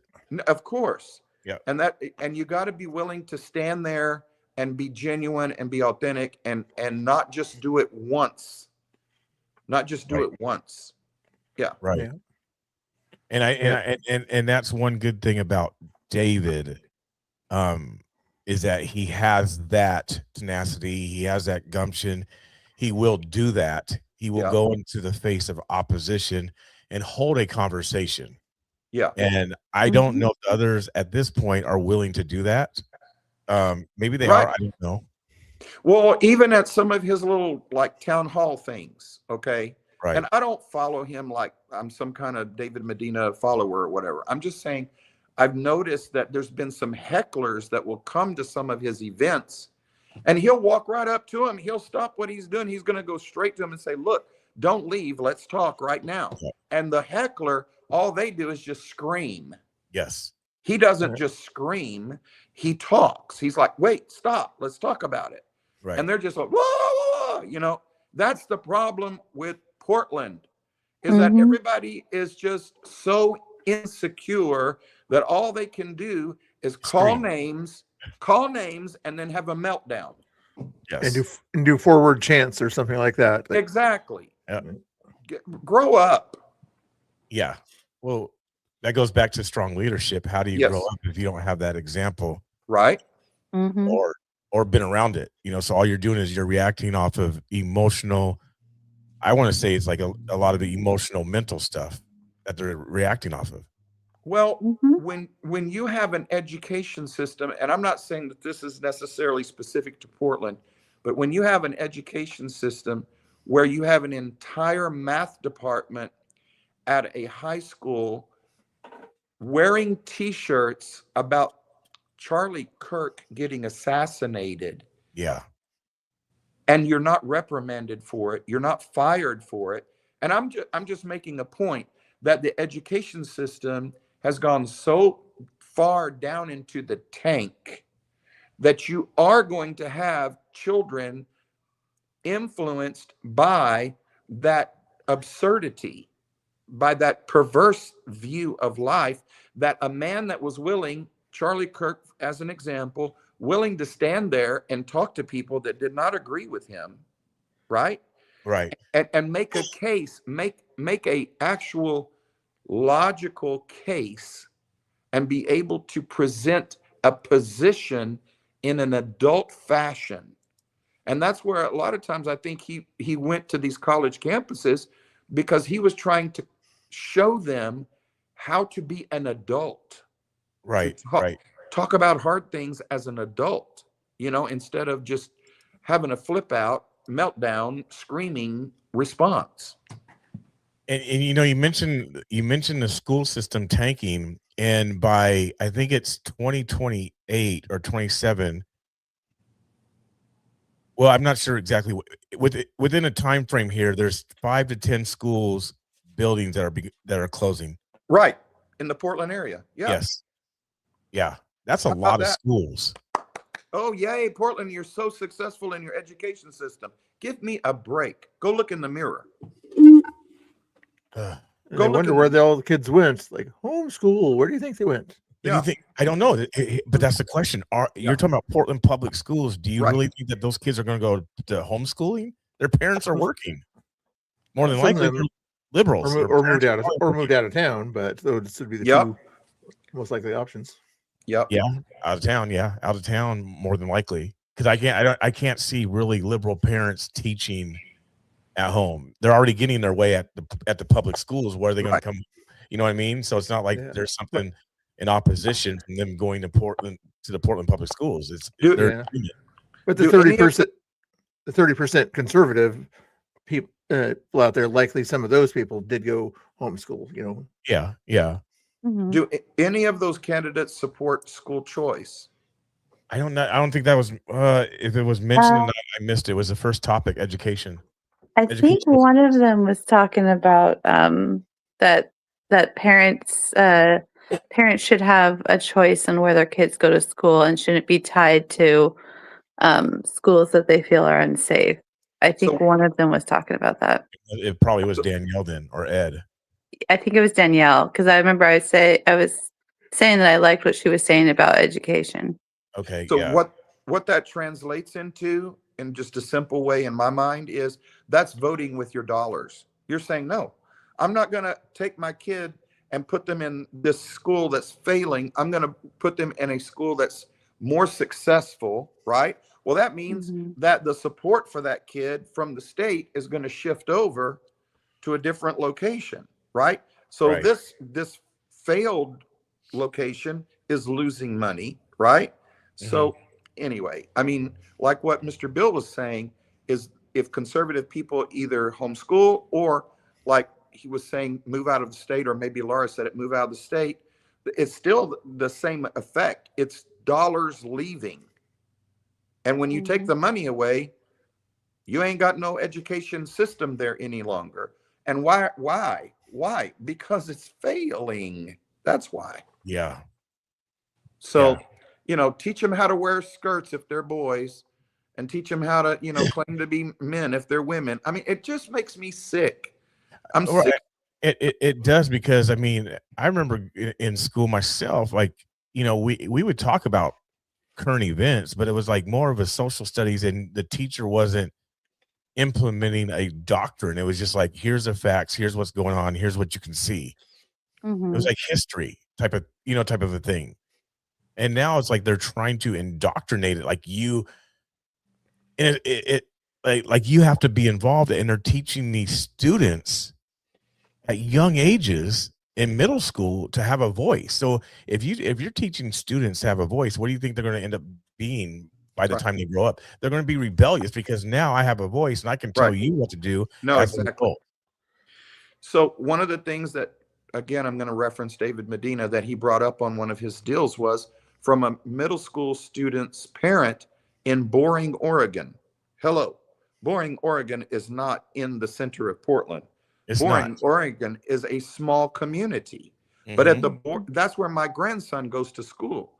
Okay, Boring, Oregon, they gave a questionnaire to students. And part of the questionnaire was asking them, do you feel like you are going to commit suicide? Do you feel like you are gay? Do you feel like you're transgender? When you start putting those kinds of things in the minds of students, and that's part of the curriculum, you're going to lead them down a pathway of viewing themselves as suicidal, viewing themselves as gay or lesbian or transgender or Yep. not Planting whatever. Not, seeds. I mean, you exactly. Yeah. Oh, and then they talked about another thing was a question on there was, if your friend has been dating a person for 6 months and then the person they're dating wants them to have sex, what do you think they should do? I mean, it's like, okay, can we just stop and educate kids and not try to influence them to become sexualized while they're still children? Hello. So, right. You're So gonna, that's what I mean. So Boring, Oregon has approximately 1,900 people. okay. And this is what I mean by how can Oregon flip when you have already what you're talking about? This is going into their school system Right. in Boring, Oregon with 1,900 people. Now, okay, but it's going to reach kids that live outside of Boring as well. It's a little bit larger realm of Yeah, right. I understand that. Yes. but yes, Boring is a small community. Right. And just why can't you teach kids how to do math, how to read, how to write, how to understand English, how to do, nouns and verbs and adverbs and pronouns and adjectives and stuff like, it was natural in my schooling when I went to school. Okay.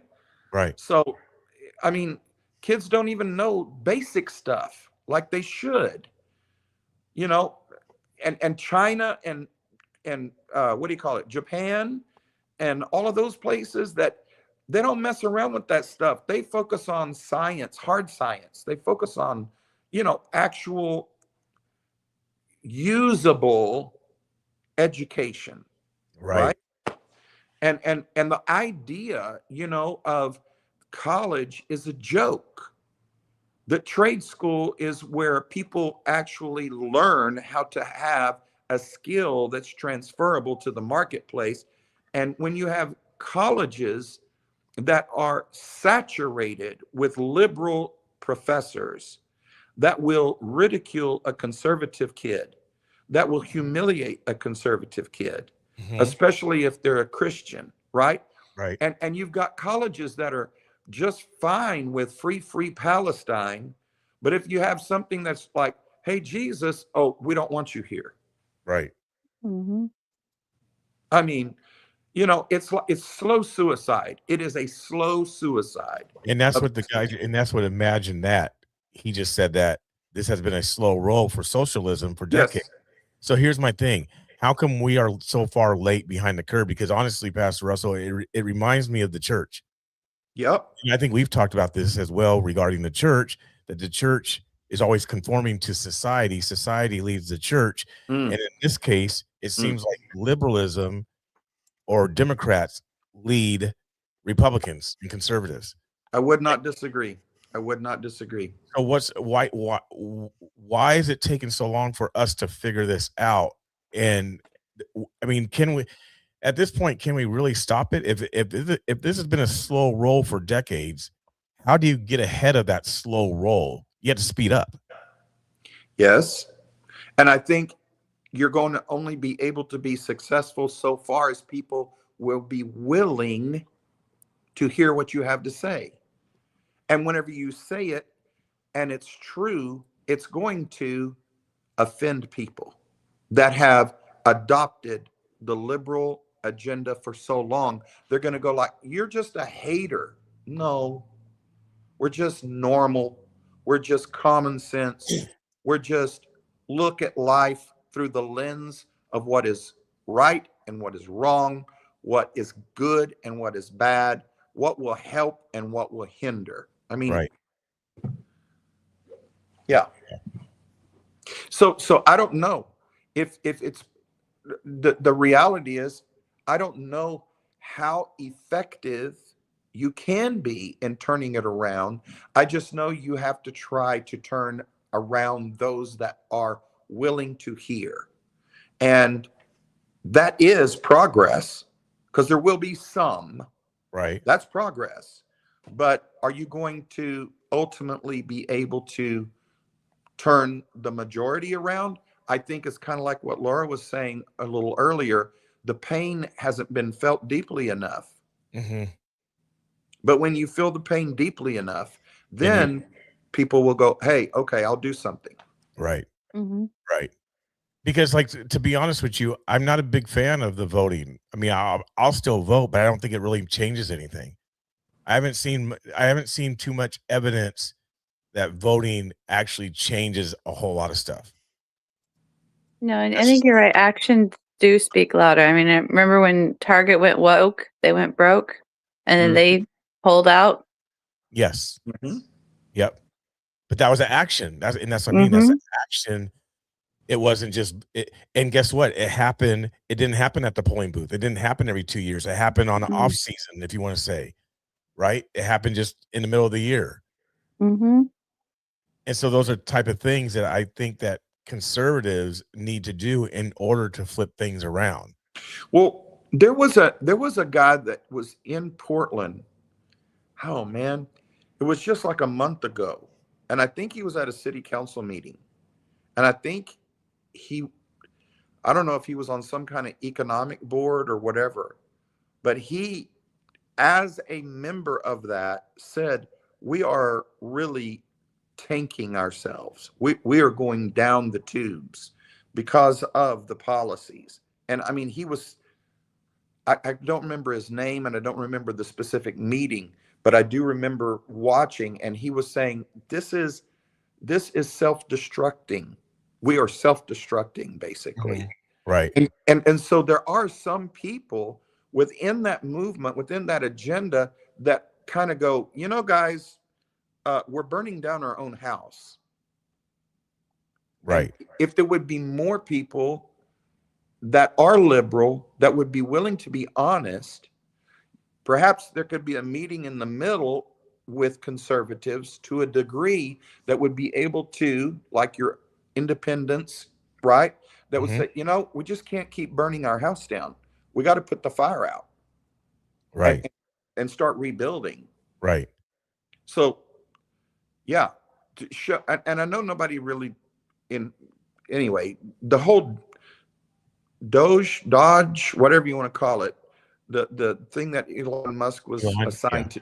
Yeah. Okay. That whole thing of exposing, like Nick Shirley exposing, showing, like, dude, here's the receipts. Here's the real deal.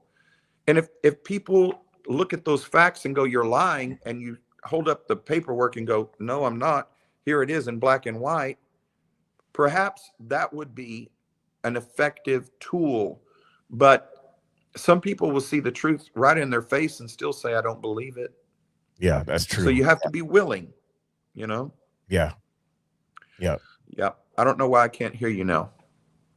Again? He can't hear me again, Laura. Okay, I can't hear you. I can't hear you either. Oh no. Okay, I can. Okay, Is it bad connection? How do I do this? No, it happened last time when we did the Bible study. He did the same thing. Aww. So Mr. Bill, like he I guess he had to step away for a minute. Maybe he had to get some more ice cream. I'm not sure, but he did step away for a few minutes. He said it wasn't his fault. That's what he's saying in the chat. All right. Wow. He likely story. You said what? I said likely story for Mr. Bill. Likely story. Never his fault. There he is. Hold on. There he is. You there? Yeah, I'm here. Okay, good. Now good. there's two of me. There is. I'm getting rid of it. Hold on, just slow down. You've been cloned. I've been cloned. Yeah, it's fine. I think it happened when Mr. Bill went away. It did something. It did something. Yeah. No, I Blame Mr. Bill. I know. Just blame him. I mean, he comes in here eating ice cream and everything, just I making know. noises on his bowl, and yeah, I think what you're saying makes a lot of sense, and I'm not saying not to vote. I guess what I'm saying or advocating for is that it has to be outside of voting. It can't just be depending on voting, because if you just depend on voting, voting's only every 2 years or every 4 years, right? So what happens in between time? Are we just waiting for whoever we voted for to do something? Right. If we're waiting for that, then we are not the people like we claim to be. Right? The whole slogan of "We the People." Right. We can't just do something "We the People" every 4 years. We have to be doing something all the time, because you're talking about a monster that's already rolling, a slow roll, right? Yeah. Something that's Right. been created, and they're doing something. And that's what I'm trying to say. As silly as it is, and people complain about it, is the No Kings March. Everybody complains about it, right? Why doesn't it happen on the okay? And everybody always goes, well, they're funded by money. They're funded by money. They're funded by Soros. Are you telling me that the conservatives and the right and the conservative caucuses and the Republican parties don't have no money to dump in to do something like a No Kings, but different? Right. So things have to be happening. Movements have to be happening and followed through in order for the changes to be occurring along the way, because that's what the left is doing nonstop. And here's the other thing about it. The left is not afraid to take people to court. Yeah, and they have more community involvement. Yes, more community involvement. They're not afraid to take people to court. And some of the other problems in regarding to Portland is, yeah, we're talking about trying to get a new governor in and this and that, but what about the judges? Right. That's a whole nother piece. Right. Yeah. Yeah. It's strategy. It's again, much strategy. Yes. Again, I'll go back to the example of the Islamification of America. That is a real deal.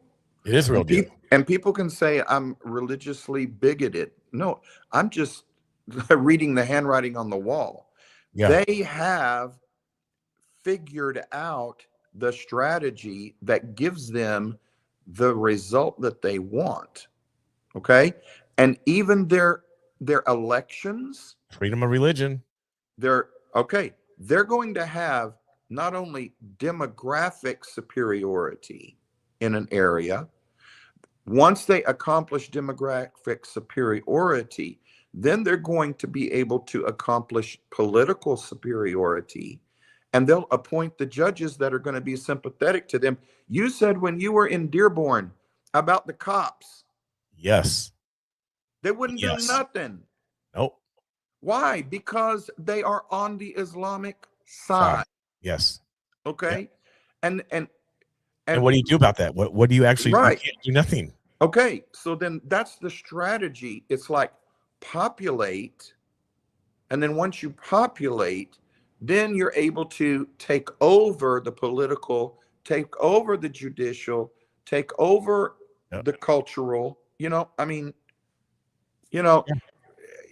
New York City, it's a prime example. Yes. Mamdani, hello. Yep. To think that was just a fluke is no. It was no fluke. It was no fluke. That was a major victory for the Islamification of America. Major. You're talking the largest city in our country, right? Yes, number one city. Yes. Okay, so I don't know who this guy was, but there was an interview that somebody did, and this guy is in finance, and he said, mark it down. He goes, the financial center of New York City is being moved to Texas and to Florida. He said, no, You'll see it. He goes, people are fleeing New York. He goes, they're going to go to Dallas. And I think he said they're going to go to Florida. But he goes, the financial center is being removed from New York. Right. And he even pointed to one of the Macy's stores. He goes, in 10 months, that store will be closed. You know, Oh my okay, God. so everybody freaks out about, you know, the war, the Middle East, right? What's going on in the Middle East? How Right. many American lives have we lost in this operation, whatever you want to call it, in the Middle East? I don't even know the exact number right now. I think the last time I knew it was I think it's like 13. 300. Isn't it like 300 or something? No, I thought it was 13 lives have been lost and like maybe a couple of hundred wounded. And I apologize for not knowing that number. It's all right. But, I don't know but either. okay. But here's what happened. Somebody posted this. They said, they're like, okay, everybody's screaming about how many lives of Americans have been lost in the Middle East conflict. And they said, let me show you the statistics of one weekend in Chicago, Illinois. Right. One weekend. Yeah, They're that's all- that's a whole nother talking point that nobody cares about. Hello, they're all Americans. Yeah. But it was like 37 were murdered, 300 and something were shot. I mean, I can't, Yeah. I don't, it was like one weekend in an American city. Yeah. Yeah. So with the war, it's been 13 to 15 service members who have been killed. Okay. And I said 300 so it's 300 to 500 who have been wounded. Okay. Okay. Well, if you do like a search on Chicago. Yeah, I mean, I know it's ridiculous. I mean, It's- 13 happens every weekend. It's insane. Yeah. So And nobody cares. Nobody cares. Nobody cares. And it's primarily Black lives, Quincy. I know. Yep. It's primarily minorities. Yeah. Yep. And white people just go, that's over there. Yes. Until And that's what they say. I can't get into it until it's a white cop that does something. Of course. Right. But then when the white guy is running for office, I love black people. You really? You love black people. What about Chicago? Yeah. What about Atlanta? What about Philadelphia? Yeah. What about, I mean, really? It is so obvious. It's like, I just want your vote. That's all I want. I don't really want to fix your problems. You know? Yeah. It's it's a mess. It is a mess. Yep. I'll be glad when Chuck Schumer and Nancy Pelosi are no longer part of our government. I think a lot of us will. What about Lindsey Graham? Like Lindsey, right? See, Lindsey, whatever. Yeah. But those two people, Chuck Schumer and Nancy Pelosi, have done more to harm our country than I think almost any other two politicians that I'm aware of. They're evil people. Yeah, they are. They're evil. I will say this, and I know you'll agree with me about this. I will say that the Muslims and Islam are more conservative than the liberals. Well, okay. And here's something that is critical in that. They use the idiots to their advantage because they will link up with the LGBTQIA community because the LGBTQIA liberal community will say free Palestine. Mm-hmm. And so Muslims know we can use these idiots to advance our cause. And once we get into the place to where we're in control, we'll do away with them. Mm-hmm. We will eliminate them. We will let them, blaze the trail for us. It's true. Because you can't speak against a Muslim. You can't speak against Islam. You can't speak against someone wearing the jihad, or you can't speak against building a mosque, or, oh, you're such a bigot. So, so they will let the liberals. They'll use them. Useful idiots. That's exactly what communists do. That's what socialists do. That's what Marxists do. Mm-hmm. They use people that are ignorant, that are just stupid by choice. Stupid by choice. I like that. They get told this and they don't listen. No, no. You said what, Laura? I said they get told this. I see it all the time. They get told, like, how can you support someone who wants you dead? And Right. they don't listen. No. No. Mm. Yeah. Yeah. It just goes over their head and they just keep yelling free, free Palestine. Right. Right. Right. And yeah, this is a good point. More synagogues have been built in the US than mosques. And I don't know if that's true or not. I don't know the numbers. But again, even with that said, you're talking about a country has said, freedom of religion. So that's why you have mosques. That's why you have synagogues. That's why you have Buddhist temples, all sorts of things, because of the freedom of religion. So, I mean, if you're trying to deal with this type of stuff, yeah, it has to go back to the Constitution. I mean, really. To draw a line in the sand means that you're going to take the risk of being perceived as prejudice. Right? Okay. Mm-hmm. And why would you draw a line in the sand? Because you're trying to what? Maintain an identity or protect yourself from a identity that you don't want to become, right? So then if you say, we don't want a mosque in our community, then you're anti-Muslim. If you say we don't want a synagogue in our community, then you're anti-Jewish. Right. If you say we don't want a church in our community, then you're anti-Christian, right? Right. And so drawing lines carries with it the natural risk of being labeled. And that's what people are afraid of. They're afraid of labels. Yes, they are. 100% they're afraid of labels. People are afraid of labels. Yes. Yep. Because with that, when you get a label, especially in that sort of way, you lose credibility, you lose friends, you lose family members, you lose platforms. You know what I mean? So, I mean, people are they care about these type of things. Right. And they won't get to know you. They won't have an actual conversation with you. They'll just take the label and say, you are a person who I discount, I disregard, I will not listen to. You have no value because of the label, and you don't even know what the person really is. Right? Yep. Right. And so, yeah, it's like, whenever I've been out on the street before and I've been representing a message, and people that are representing a different message have been many times intimidated to talk to me because they're like, you're a hater, you're a bigot, you're unkind. And then some of them have been willing to actually come across the street where I'm standing and engage in a conversation. And it either goes one of three ways.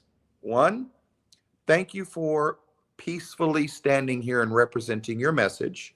Two, I want to understand why you're saying the message that you're saying. Okay, so here's why I'm saying it.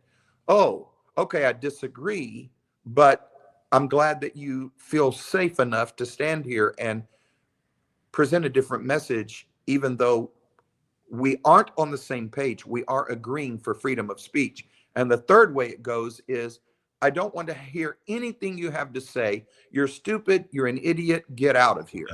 Yeah. That's the most common. Yeah. That is most common. Yes. Yeah. And then you get called a Nazi. Right. Right. Along with many more things. Yes. That's the nicest one. Yeah. Well, good.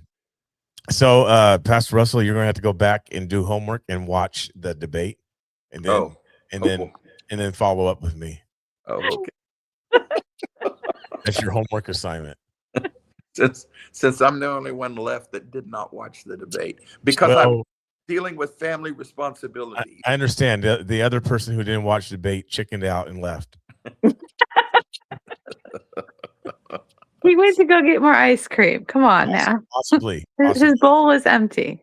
Possibly. So, real quick, Reverend Gunn says freedom of religion works when you have fearless church.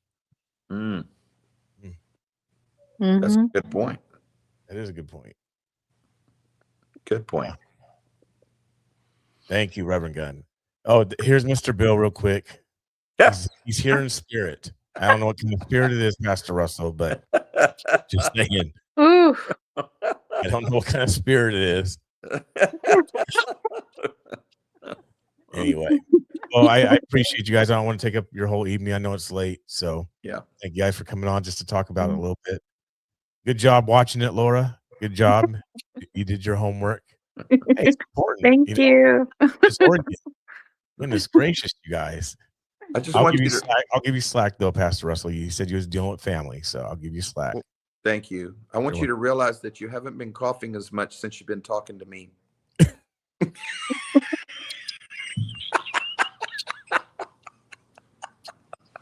Oh man. Thank you, Jesus. Thank you, Lord. Lord Almighty. He good. He good. He good. He good. Praise the Lord. Thank you, Jesus. Oh my goodness. I enjoy cutting up with you guys. I know you do. I know it. Hopefully your viewers know that we all are really actually Close. Like family. We're close. We're close. Very close. Yeah. Closer than y'all realize. Oh my goodness. All right, you guys. Thank you, Laura. Appreciate it. Thank you for having me, and thank you for showing the debate, because I don't think very many people are showing it tonight. I don't think so. Well, I heard that the link that they were supposed to send didn't come out, so that's what happened. Oh, Yeah, it wasn't working. Okay. So, yep. All right. Well, God bless everybody. All right. God bless you guys. Appreciate it. Bye-bye. Bye. All right, you guys. Good stuff. The anoint is strong in this one, I think. Yeah. Yeah. X lost and deflated. They didn't get the memo. Yeah. So, turned out to be good though. I'm glad I there was a viewer that sent me the link, so I was able to play it, thankfully. So, good stuff. Good stuff. So, going forward this weekend, I'll be around. I'll probably be live streaming someplace for a little bit, and then tomorrow I'll probably come on tomorrow for a little bit, obviously do some more news stuff, see if there's any press conferences or anything like that happening. So appreciate you guys. Hopefully you guys enjoyed the debate. You Oregonians, you guys have decisions to make, because you know the field is going to shrink more and more. So it's going to get down to the two people eventually. So keep paying attention, keep learning, keep listening. Try to get out to meet the candidates if you can. I might go have some ice cream right now. Here, you know the funny thing about ice cream, you guys, I'm bougie. I'm really bougie when it comes to ice cream. The only ice cream I buy from the store is Costco. Seriously, that's the only ice cream I go and buy from the store is Costco. It's like Kirkland's, so thick, good ice cream. And but if I'm out and about, I'll get some cookies and cream. Royal Mousse is good. Oh, that's so good too. Baskin Robbins be selling some good ice cream. But thanks a lot, Mr. Bill. Now I'm craving for some ice cream.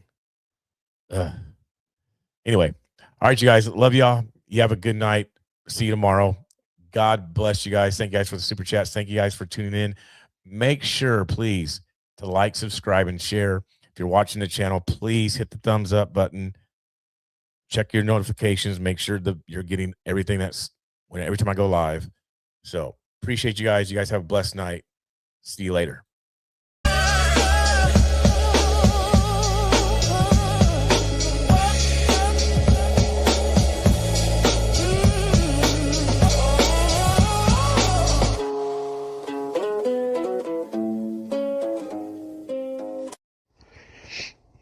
Then Peter said unto them, Repent and be baptized, every one of you, in the name of Jesus Christ, for the remission of sins, and ye shall receive the gift of the Holy Ghost.